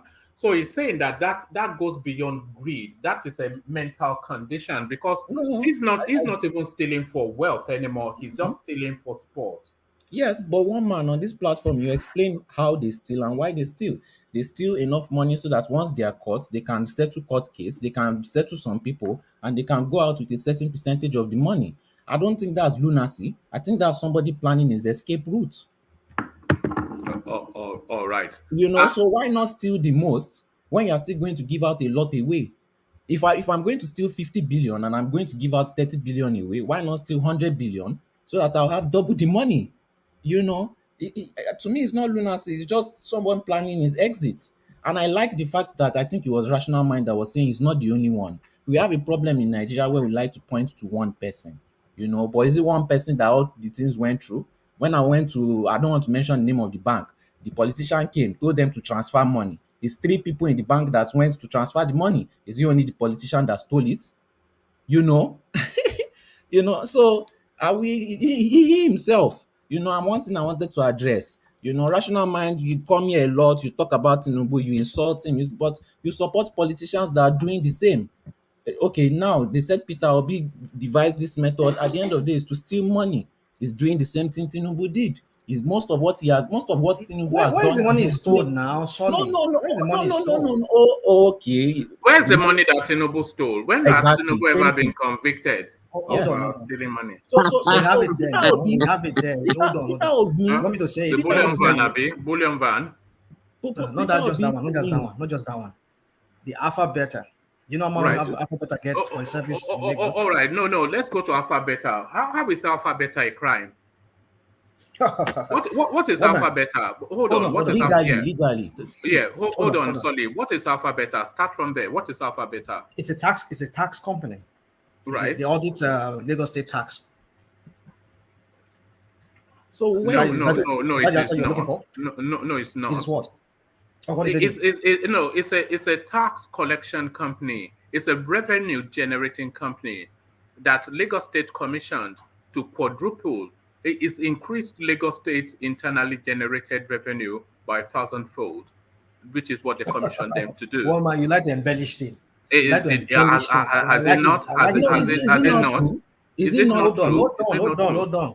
Okay, tell us about Alpha Beta. Tell us about They Alpha cannot Beta. generate. Listen, they cannot generate. The government will put in place. The government put in place how to generate tax for themselves. A company, they only give them that. They only give them that power because they hired them. Because the audit. Listen, they audit Lagos State's account, and they get a cut from it. They don't audit accounts, so you don't know what they do. What If you don't know what they do, I just told you they're a revenue Let us generating. Google it. Google Alphabet. I've been to their Lagos website. Rational I've been Mind. to their website. So what do they do? I've been to their website. What they do is they find new and innovative ways to generate revenue for the Lagos State space, and it's usually around the taxation space. So they're not auditors, you know, they're a revenue generating company. And for that service, they of course get a commission, as you would expect, because they're not a charity. So can I continue? You see, hold on. Hold on, Let me sorry. make this point. They generate tax for Lagos State, right? And Right. you get a cut for it. Right. Now, who is the mastermind behind it? Who owns Alpha Beta? Well, what does it Former- matter? hold on, Are hold they on. serving the purpose? Are they serving the purpose? Hold on. Have they increased You see- Lagos? No, hold on. Are they serving the purpose they were commissioned to do? And have they increased Lagos State's revenue astronomically? That's the question. Have they? Yes. Well, that's debatable. They are No, that's yes or debatable. no? Say you No. don't know if you don't know. Say I don't. It's No. okay to say I don't. Not that I don't know. I know Alpha Beta. They could be You rendered. call them auditors. You call them auditors. Hold They are on. not auditors. They render tax service for Lagos State. Either they audit, like I used to know, or they don't no longer do that. They generate, like you're saying, but I know they are into tax collection and all of that for Lagos State. They just taking the place of the Federal Inland Revenue of Nigeria. That's what they do for Lagos State. You don't So know my what point they is, do. You don't know what they do. Is the hold thing. on. The point I'm trying to make is this: that How who can, owns how it? can you lampoon them when you don't even know what they do? Who owns it? I mean, Is your I'm telling you point. what they do. I just told you What that. does it matter? whoever owns it, if are they serving the purpose? That's the goodness. key and most important question. Are they if they are not serving the purpose, then hold on, then you then hold on. There are legal But you ways say you are can put rational things in mind, place. though. it's Would you allow me unbelievable. speak? Would you allow me speak? Okay. There are legal ways you can make things that are illegal, but they are legal. And if you take it to How court, can it be illegal and legal? okay. Rational mind, let me I just help want an you. example. Rational mind, let me help you. No, Let me don't help you, help rational him. mind. It's quite. He opened the space. Let him walk through it. Carry on, rational mind. No, maybe if he has a better way of saying it, because I don't know. No, if you don't understand what you're saying, Let me then help him. you say, no. Why can you help him? He opened up the space. He said the alpha beta. No. You are saying no. What you want to land on is who owns it. One man. Hold Who owns on it? now. Yeah, that is one thing. No, that's the one. That's where you are going. But before you get to Hold who on owns now, it, woman. Why did you take are him they off now? serving a purpose? No, because I want you to run I get through. you. I get you. I get you. I get you. Right. They serve So a purpose, but like I said, yes. it's debatable. Don't push me. You won't boss me to a corner, one man, on that. Okay, I won't allow you to boss me to a corner on that. Right. They serve a purpose. Yes, I agree with you. But that purpose is still debatable. How so? That's the point I'm trying to make. You can debate that purpose. No, how Yes. so? Why is it how is it debatable? How so? Why? The cuts they are getting from Lagos State. No. Who set that cut? Who set it up? It's a market rate now. Look, it's not a unique or peculiar thing. This is an international type of service. This is not a new space that's been created.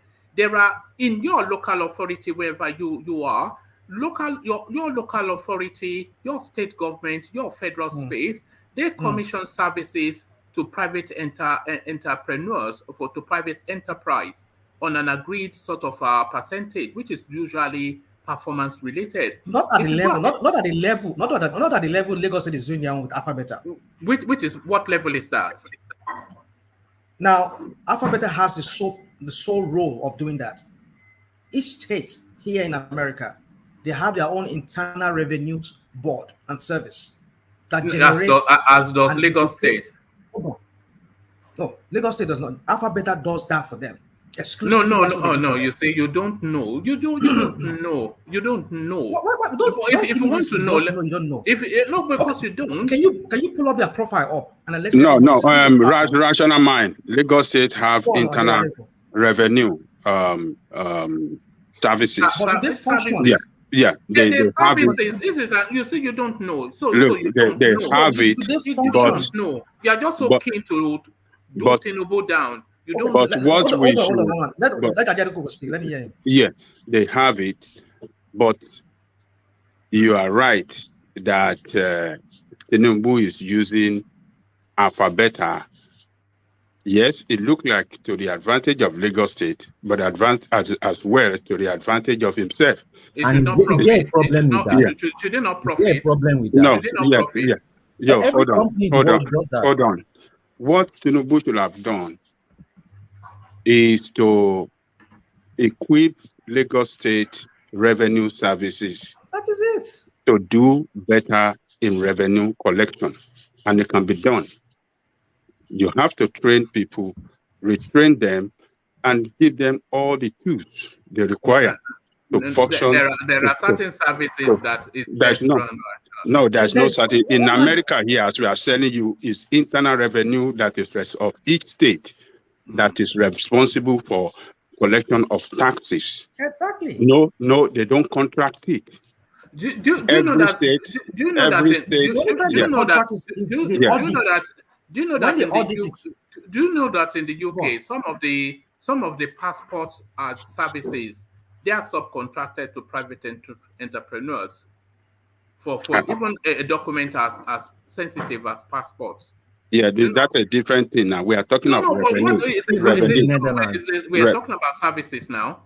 We're talking about governments are commissioning outsourcing services to private enterprise. Okay, in that situation, that means that they won't. Somebody also said even in the Netherlands. Well, I don't let us go to general. They could have equipped them to do it, but they outsourced it. Oh, hold on. Ye- yes. You're bringing a different context here. Well, But did they that's pay a them? different Did thing, they woman. pay? Let Did us they do focus something on for them? revenue generation. No, it doesn't matter. It's No, a let's service. It matters. It's a Let's service. continue matters. because It's a the let's government focus on service. let's focus on No, we can't narrow it now. generation. Is revenue? No, no, no. Don't Is, let us. We When we are cannot going, we then no, we is will go cannot to revenue narrow we can it generation now, jump. right? not? Is Then revenue we generation can not jump. is Then not a we can government jump into service? another thing now. But let me tell you, it is easy. Revenue collection is very easy. Well, it is Why not. the way it is, I will tell It you is. why It is. it is. Very, very easy. Mm. I run business here.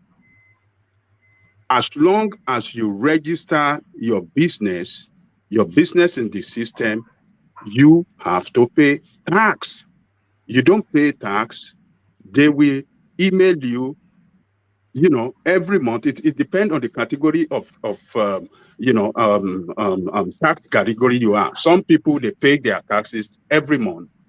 Some people pay it All 3 right. months. Some people pay it once a year, depending on the type of business that you run. So the moment that you are registered with the government, you are an entity that will pay tax. No, So the government can monitor you easily and get that's not what. taxes from you. No, that's not. You are talking about it as a business space. But what I'm talking about it, because what you're citing an example of is a tax generation. But what I'm Yes. talking about is the taxation space.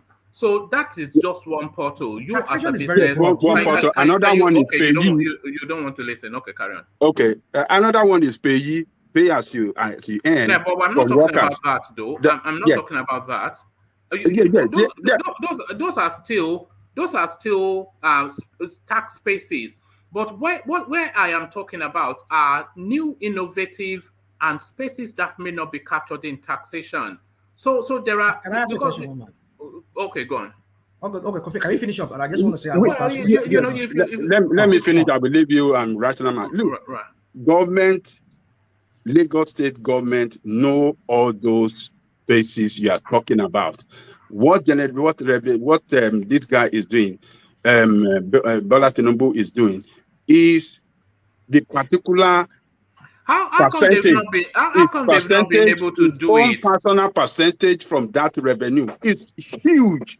It's billions every month, billions of I naira. don't think. So let us not just defend forget the billions these of naira. corrupt people. No, It's a leave very that. corrupt Leave that. See, practice. that's very easy to say. Government Just agency that is responsible should be equipped. All right. Hold on. Let me put a position. So you are saying they could have done this and they could have done that, but the Lagos State pre Bola Tinubu and all through its history has never been able to properly generate money internally up to the point that Alpha Beta was commissioned, and then it took it to astronomical level.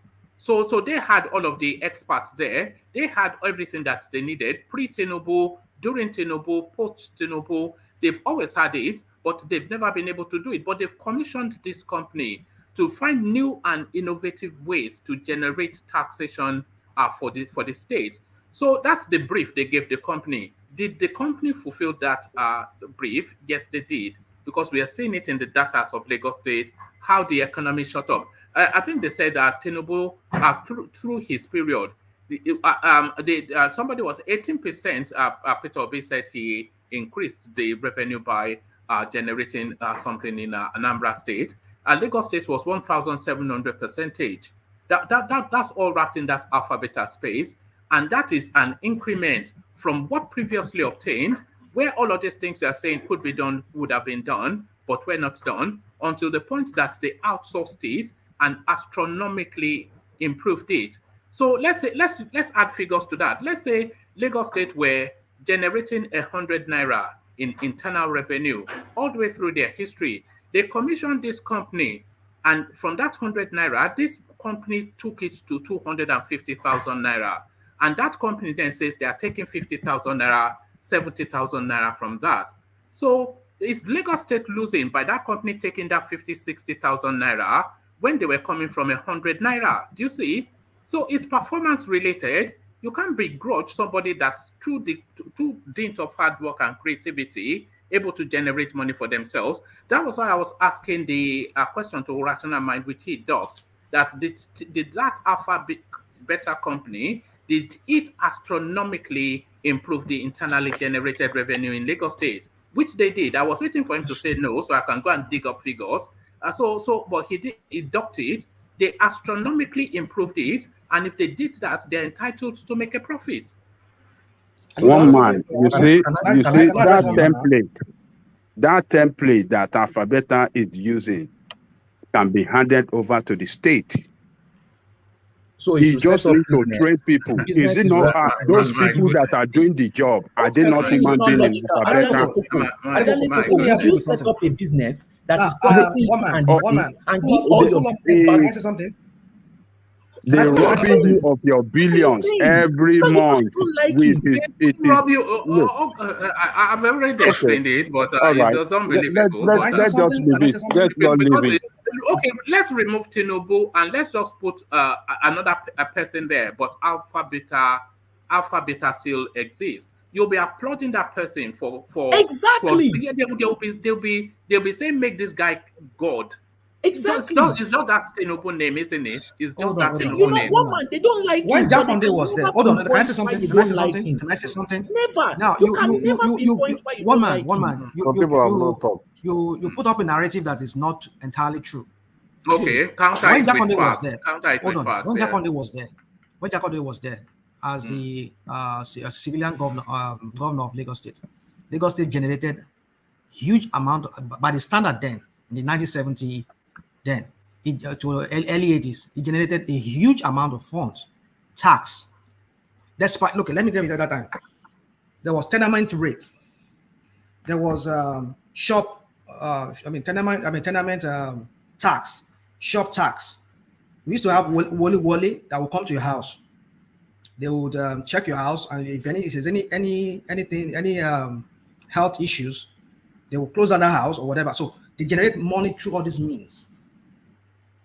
There is no such thing as what we're saying here now that Alphabeta is doing. That is really, that is the government way of generating money. No. What do you mean? You want us to go into details? I will give you. Yeah. So stay where you are. You are saying there's nothing new that Alphabeta has introduced. There's nothing new. There's nothing new. Why do you say that? I'll just give you an example. If you grew up in the 70s, hold on. If you grew up in the 70s, early 80s in Lagos, you understand what I'm trying to say. All right. There are many ways. Even local government generates funds for themselves. They are sustained by themselves, by their own internally generated funds. Lagos State has their own way of getting money. So there's nothing new about what Alphabeta is doing. In fact, I will tell you that. Hold on. It's unbelievable. Can I say something? But you didn't. You're saying a lot. He doesn't know. He doesn't know. Sometimes what you do is you embellish things. Passing up your things with facts. How am I embellishing? Let me support rational. Hold on, Ajanleko, please. Let him. Hold on. You said. Lagos has never generated money like they generate right now. According to their data. Listen, you said they devised new innovative way of generating money, which I said is a false. It's false. Right. It's false. So how are they generating money? Baba Jakonde. Hold on. Baba Jakonde. How are they generating money? Oh my goodness! But that is what you just said. You said more than any other time in the history of Nigeria, of that Lagos State, which I'm saying is a lie. Right. Lagos State used to have. Prove it. Prove what? Prove that it's a lie. Prove it. Did that not just give you? If you grew up in Lagos, there are many tenement rates. They shop rate. Hold on. You pay shop tax. You pay. They will give you tickets if you sell on the road. Even when you are putting something on your head, you are selling. They will give you. They'll give you ticket then. When you're selling. All right. These are ways. Listen. These are ways. And what is new about what these people are? Alphabeta is doing right now. All right. Collecting money on the streets. What's it called? Did they still collect tenement rate like they used to collect back then in Lagos? Yes, they collect it. Yes. So are they still collecting it? Yes, they're still collecting tenement rate now. Oh, this new ever since Tinubu has been there, they're still connecting it. And I don't know of that. I don't know of that. I've Yeah, never they even still heard. collect tenement rate. Tenement rate is more for local government, More of every local. So local. the Yeah. point I'm trying to make here is this: one man that, like Ariel Koko said, there's nothing new. Tinubu could have whatever. We understand that this is business. Like you people are arguing, they are doing their business, so they can't sell out their idea. But the point is this guy is using that alpha beta as a means of enriching himself. No, But that's that's I the can't point of allow you to starting say a that. business. You can't defame. No, That's you the point can't. of No, starting a business. you can't defame somebody I because understand. Is it in this money?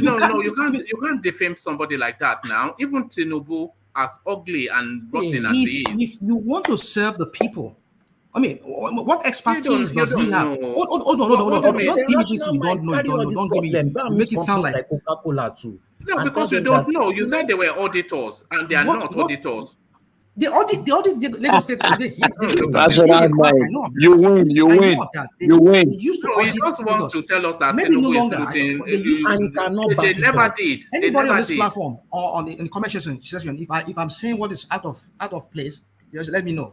I used to know the audit But we've Lagos been State. telling you since though. They are not auditors. So what are you talking about? Well, Let me support rational Please, mind a one little man, bit. can I just I'm trying to finish? make no. Can I just finish? there's no Because rational mind has expertise not that backed there's up no all these expertise things I that think. these people are rendering. There is no expertise that these people are rendering. But they Alpha were Beta is able to rendering they were that cannot able be to replicated in Lagos quadruple. State They by were civil able to servants. quadruple the civil We don't servants. doubt that. Civil We don't servants. doubt that. Civil We don't servants. doubt that. Civil But there is servants. Did you say civil there's no servants? something special about what they are doing. Do you say Lagos State used to what is the incentive for the civil servants to generate revenue for Lagos State? put in place. Let me answer your question. Let me answer your question. As a civil servant myself, I will tell you, I work for the Fed and I work for the state. Right. So if you want to do that, put in place what will make civil servants work better. What does you can that do mean? that if they want to do that. What do you mean? That has no meaning. It has meaning, one man. You train them adequately. Hold on, Nigerian. Can you please let rational? He's competent enough. We are all debating here. Don't try and just make it look as if it's only me. No. If people share the same idea, let them speak. No, they don't share the same idea because I want to narrow you down. Because no, they may share the same idea, but I want to narrow you down because you speak often in ambiguity. What is ambiguity? When you are pushed, then you don't hold it up in substance. Back it up. Yes. You speak often because in ambiguity. Because you try to box me in the corner. Yes, what the point I'm making to you is that what will make a civil servant generate internally generated income for Lagos State? What will make it? Train them very well. Train them. Give them the expertise. Train them very well. Yeah. Train them. Give them the roadmap to it, and they will deliver. Oh, okay. That's never worked with any civil servant. It works. It works with other clients. It worked here. Or other clients. I don't know other clients, but it certainly doesn't work in. It certainly doesn't work in Nigeria. Don't use when we're talking about federal system. No. Don't use the UK as a standard. Let's use Nigeria as reality, not a standard, but reality. The Nigerian civil servant. He's not motivated to do anything other than to turn up at work late, leave early, and get paid. Okay. Yes. Agreed. Yes. So agreed. The point where I am really taking you to is that the contract that Lagos State would have, I've not been privy to the contract, but it stands to reason that the contract that Lagos State would have with Alpha Beta will be a performance-related contract, because that is what obtains. That hit this target to get this commission, hit that target to get that commission.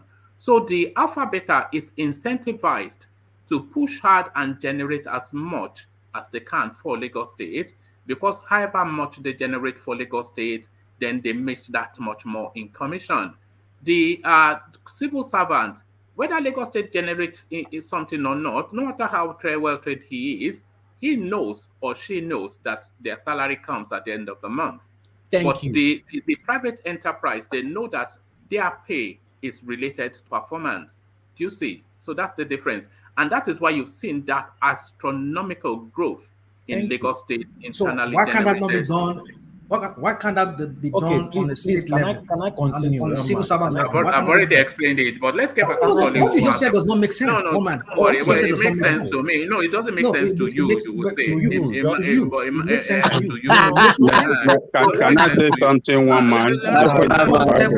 What is it I that? just want to get back to What does that Sally even and mean? round it off because All we are right. going to One man will loop around this continue place later. forever. Can I say something before you go back to Solly? If it's brief, then I'll go back It's to brief. Solly. Yeah, go on. It's brief. You see, we have to give it to Tinubu that yes, the revenue for Lagos State has increased. He did well for that, but the company that he owned collecting that is a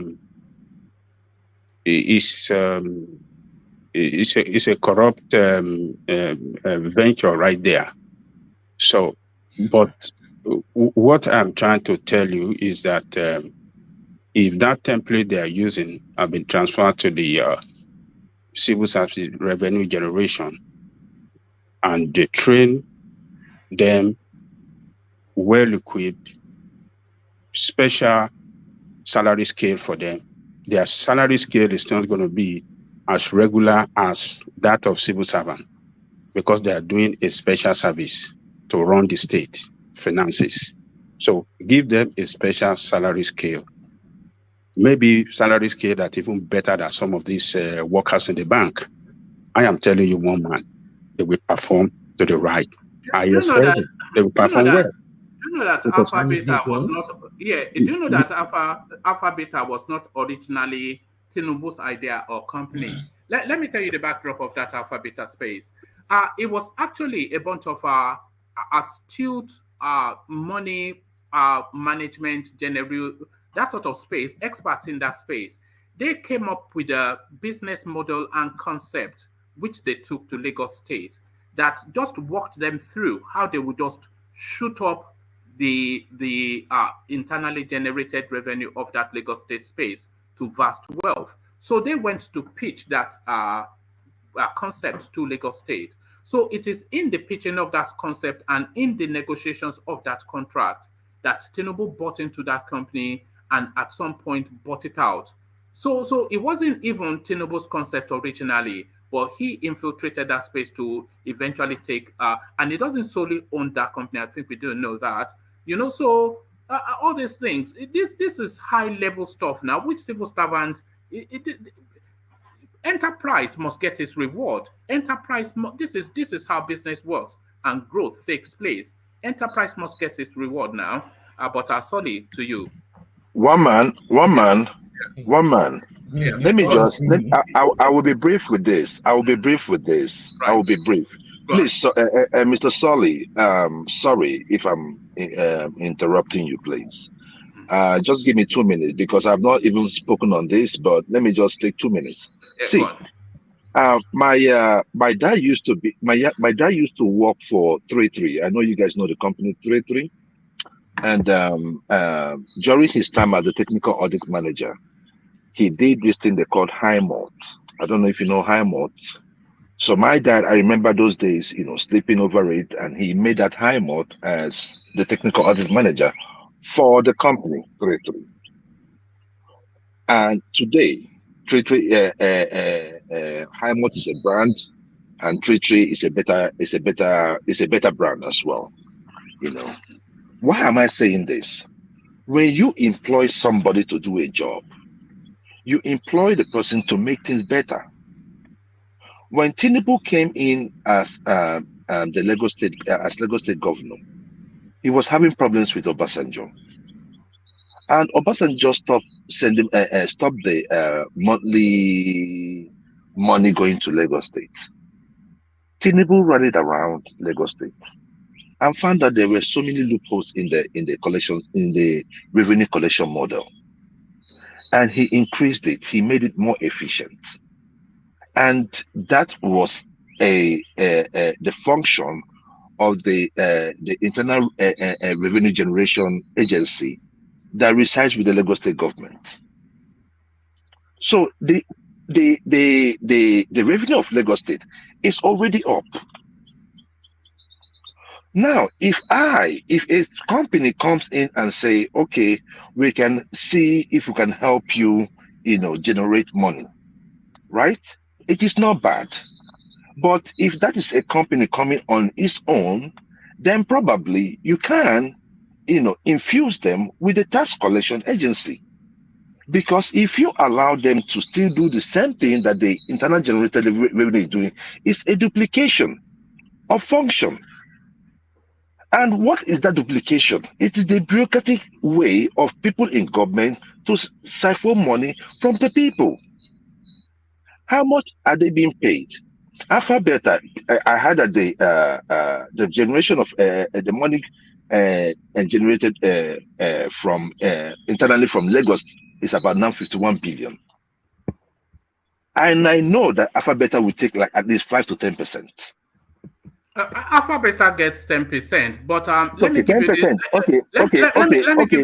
Let me give you a quick data, and it's not duplicitous, by the way. They've come in to say we can find ways to generate new internally generated revenue for Lagos State, and they said, okay, go and do it, and then we'll agree a commission. So their commission is 10%. A former managing director of Alphabet Consulting, Oladipupo Apara, says the firm got over 150 billion as 10% commission. So 10% commission, and they got 150 billion. So how much then did they generate for the state to get 150 billion as 10% commission, by the way? And if they had not found the new innovative ways to generate that money, would that 90% of that, do you see? It's just, it makes infinite These sense. innovations, But then that 150 billion is what rankles people, but not the 90% on top that they generated. but this template can be sold to the tax internally revenue agency. That's what I'm talking about. Because we cannot have duplication. You see, you can sell the templates. A government can say, okay, if you, because I have in the past, right? Will you sell it? If it is you that owns the company, would you sell it? I will not. If it's me, I can sell it. But you want Tinubu to sell it? He said, I want Tinubu to sell it. Why would Tinubu? Why should it be? That's my point. Is this right? If you were in government, and you are leaving, is the Tinubu name in that thing that rankles people? If Tinubu wasn't the name, because it is not done. Everybody will say it's a genius. It's a genius thing. See, it is not done. It is not done. It is not done. One man. It is using your position. You are using your position because when Tinubu was in power, there was no Alpha Beta. It was when he left that the Alpha Beta team came in. They don't use political leverage for contract in America. They don't. No. See. When it comes to tax generation, do they use political leverage for contract in America? Yes or no? We know they do. So tell us they don't. Do they use political leverage for contract? Yes, what are you talking about, woman? Yes. There's lobbying. They call it lobbying in the Capitol. Do you know about Nancy Pelosi? Yes, I do. You know she uses her advantage to make money off stock trades. Yeah, cutting. See. But that is not tax. You're talking about. Look. You're talking about the stock exchange, and you're talking about the taxes to the states. To the states. No. See, let me tell you something. The state. This is a state you're talking about. You're talking about stock exchange. How many people are in the stock exchange, by the way? You're talking about state revenue. All right. And you're telling somebody to go and collect for the state. It is criminal. The audience are asking us to move on. Sorry, back to you. And then, yes. Yeah, so and then I'll come to you next, Joel. Yeah. So my point is that I hear a lot of brouhaha, Tinubu this, Tinubu that. If you are in Tinubu's position, would you do what you are advising him to do? It would be a no. But Tinubu should do it. Tinubu found problem. Tinubu solved problem. And Tinubu, nobody should interject again. I've given everybody about 30 minutes to interject. Tinubu made a solved problem. The people benefited, the government benefited, the state benefited. He is now benefiting. Everybody has problem with that. Why didn't your other governors solve that kind of problem also? Now, the solved problem, people are coming to a state. Oh, Peter Onubi did this for Anambra. I don't see people emigrating from Lagos to Anambra though, but I bet people are emigrating from Anambra to Lagos still till today. So you want the economy to grow. Somebody is there that's proving that they can multiply this economy. What you say is because it is him, you will emotionally vote for somebody who cannot win the vote, thereby reducing our vote in the south so that it will go back to another Fulani and you will cry for another 8 years. You want to vote with your emotion. They told you Peter Obi did this, Peter Obi did that. To me, Peter Obi is a mini Tinubu, but you want to close your eyes just because it is Tinubu, including some Yoruba people. And you cannot back up. You hate the man. Back it up. I'm not saying he's a saint, but if you hate somebody, you should be able to say why you hate the person and back it up with facts. You mumble, you go through your words, you don't even know what you are backing yourself up with. You don't know what the company is about. You don't know what the company does. But you just hate the man. And then you wonder why Nigeria is the way it is because you are all voting emotionally. Waste your vote and vote for Peter Obi, and you will see who will become president. Another Fulani, and you will not grow that economy. Continue. So all these things that I disagree with you because Atiku is probably more even financially astute or equally as financially astute as Tinubu. Atiku is a super brain, but will he use it for good? Is the That's thing. the point. And that's the question with Tinubu as well. But Peter Obi is not a super brain. Peter Obi is a brain, no, but not a super brain. I am confident. I have some little confidence that Tinubu will get some things done and it will benefit the people. Even if he's making money off it, at least he's doing something. If not, people will not be going to Lagos. They will be emigrating out of Lagos. It got to a point where they were even willing to pay people to leave Lagos. And then so what are you saying? Do you want what will help the country, or do you just want to go with your emotions? The end result, Peter Obi is not winning that election. It's not. Whether you like it or not, he's not. It is better for us in the South to come together, use our logic, and vote for Tinubu. I'm not saying he's the best. I'm not saying he's an angel. But at least let the economy grow. Let some people benefit. This country is 200 million people. Have you been to a room with 1,000 people? Okay, somebody nails you on your hypocrisy, Solly. They say, hold on. They say, he said, this is Sam Boy. It says, Solly, why were you supporting Fayemi? Okay, can I answer? Go on. Okay, from the beginning of, even before they chose the final representative the of governor APC. of your home state. Yes, and he's the governor of my home state. So obviously, I will support him. But from the beginning, I've always said that it is either, no, please let me finish. It is either Tinubu or who Buhari picks. And I was expecting Buhari to pick Fayemi.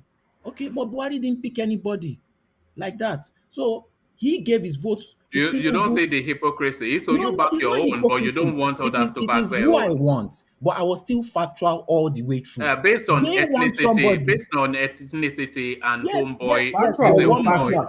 But one man, please let me finish.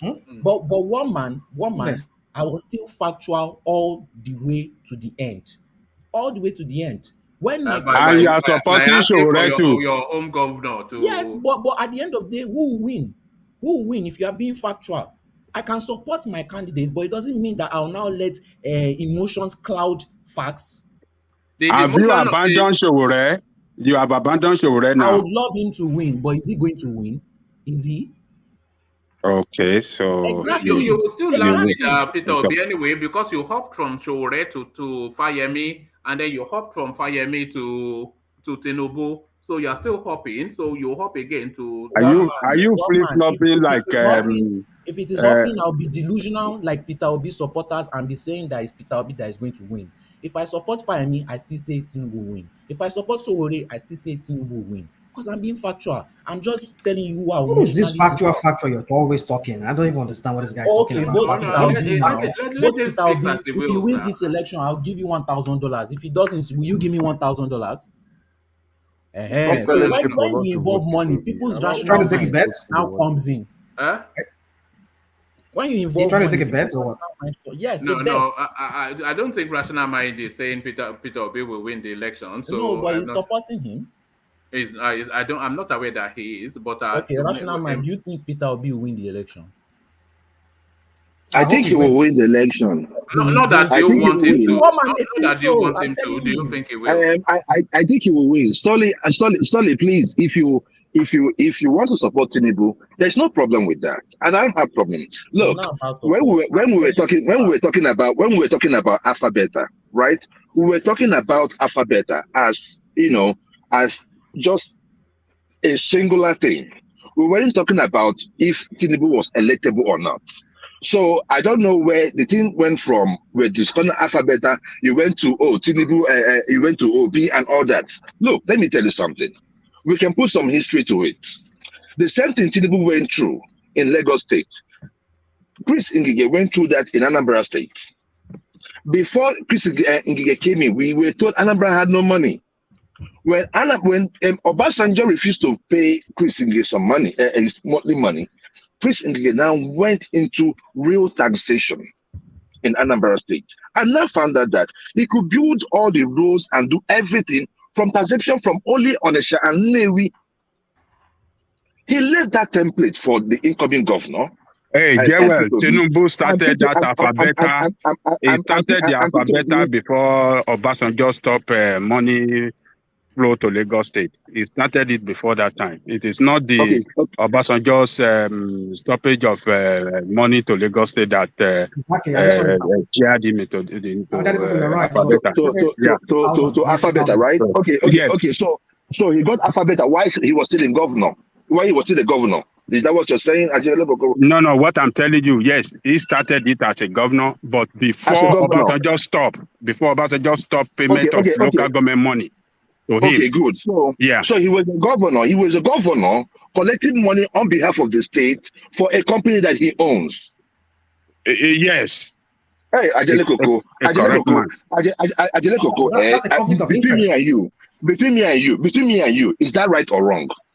Is it legal or is it illegal? You know my position now. I said he's a corrupt man. He's wrong. So why is Sally? So we are talking about. So that was what I was saying. Now, if you want to leave about Alphabet, I want to talk about the man Tinubu. It's a different matter because I stayed in Lagos State between 1989 and 2007 before I left. I will tell you that Tinubu on his own was transformational, regardless of what he did. I'm going to be objective. But sometimes when we are talking, people tend to generalize, and just like say what they want to say. No, if we want to talk about them, we talk about them individually. The person that took over after Tinubu, Fashola, was the main person that even did the job. Tinubu, in his own time, was fighting many political fights. Exactly. And I got it. But then that doesn't mean that the template. No. You have to give it to Tinubu. He's the one that initiated the idea. Hold on. I know now. The idea of let me finish now. The template was made by I'm going to Tinubu. round off in 5 minutes or so, irrespective of who is talking. 5 minutes. You understand me? The template was laid down by Tinubu. I'm going to tell you, I'm not going to lie against him. Everything that Fashola did, Ambode, even up to someone, it's still the template Tinubu laid. It's transformational. There's no doubt about it. Now, what I am saying is this. Because we saw him when he came back from Abuja yesterday, we saw that, that same mentality of that flazing, like the mob, the car charade and all that. It is still wasting of funds. Now we are seeing what is happening in Ekiti State. People are still buying votes. If they keep buying your votes, how do you think they are going to transform this nation? We are finished. My point is this. It is not going to stop. Let Joel go a bit because I'm going to round off soon. So we want to hear. It is not going to stop with Tinubu. If Tinubu says, okay, if Tinubu pays, what moral justification will he have to tell the next man not to pay? I'm telling you, this money is being paid at federal level, state level, House of Assembly level, even up to local government level. This are our money be flinching, and at the end of the day, we still come out and we still cry. So that's why I was saying yesterday, what do we have to lose? What do we have to lose if we try something new? What do we have to lose? And also realistically, I'm waiting to see who the VP of P2B will be. Let us change this narrative. We cannot continue this way. If Tinubu was in government and you put in alphabet, if someone in Ogun State does it, or somebody in Ekiti State does it, what moral justification will he have to tell that person to stop? So we are in problem. That is my problem. That is my take, one man. Thank you very much. And Joel, just very brief commentaries on Peter Obi's assertion that 70% of our Nigerian politicians are lunatics. So I'm not sure that too many people would disagree with that. Oh no, of course they are. I'm thinking it's even 80%. I think it's even 80% because this is the problem, right? This is the problem. And you see, somebody, I don't know if it was Soli or somebody that said, even the masses also are crazy too, are lunatics. Yes, only lunatics will see what is happening in Nigeria today, and they will still go back to that same person that is making them hungry to vote for them. It's because sometimes we keep thinking that these politicians come from Pluto. No, they come from the people. So that's why they say people deserve a government they get. You deserve the government they get because you see, Peter Obi did not come from United States. He's from Anambra State. Tinubu is from Lagos. That is the point. So they are mostly lunatics because if they are not, how can someone you go in? Okay, if you say you want to steal, you steal 1 billion. At least that one makes you wealthy. If you steal 1 billion, you left 1 billion, you wait for 80 billion. That is madness. Over here, look, let me tell you, the mayor of my state, a lady, right, was my mayor sometime like 4 or 5 years ago. The later found out that she was sleeping with her bodyguard, paying him how much? All this is we are talking about. Paying him some money to go for like golf. They go for golf, and sometimes he will be off clock, but she's going to put him like she was on clock. He's on clock, and he was making all those overtime. Sometimes he was making like over 300 hours overtime over 2 weeks. So they started going through this record. What was the money? What was the amount? $100 and something thousand dollars. $100 and something thousand dollars. And she was fired for the infidelity and for the money that she took, that she helped somebody. It's not that the money came to her, but she helped somebody because of her position. The bodyguard used her position to fleece the state of $100 and something thousand. In Nigeria, it will be billions. And we look the other way.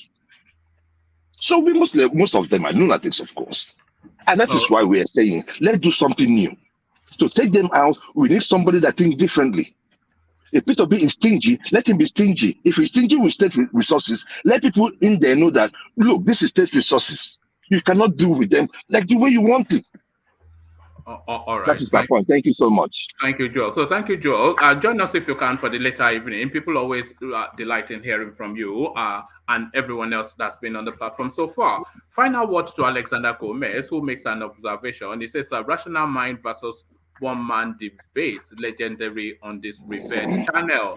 They feed off each other. I love it, as rational mind will never give up. So this is rational mind who comes here to speak in vague ambiguities. And when you try to nail him down with facts, he tries to turn it into a personal duel. So, rational mind, the final words to you. Mind, do you want to go? Go on. Sorry, I keep muting myself. Anyway, so for me, what I think is that, when I have something to say, I say because I know I have, I've read it somewhere. But if you ask me at that moment to give you facts and figures, I might not be able to give you. Yes. Yeah, but you can't be saying things you read on Marvel Comics now. Marvel Comics. It's It's not. We're not doing No. Disney. I know Alphabeta to be a corrupt enterprise by Tinubu to want to make that make Lagos State. So, but then we can see the debate that later because I'm still doing research on that. I've been doing research here on Alphabeta. In fact, their website is. I can't even get to their website. It's shut down. Yeah, I tried to reach it as well. It was shut down. But thank you, Rational Mind. We reconvene for the later session. Thank you, gentlemen, one and all. Anybody that's not yet thumbed up, please click on the like button. If you're not already subscribed, then correct that as well. Then gather again for 9:35 p.m. UK time, where the conversation carries on. It never stops. I'll leave you here. Carry conversation on within the comment section. But here, I say peace. Thank you, everybody.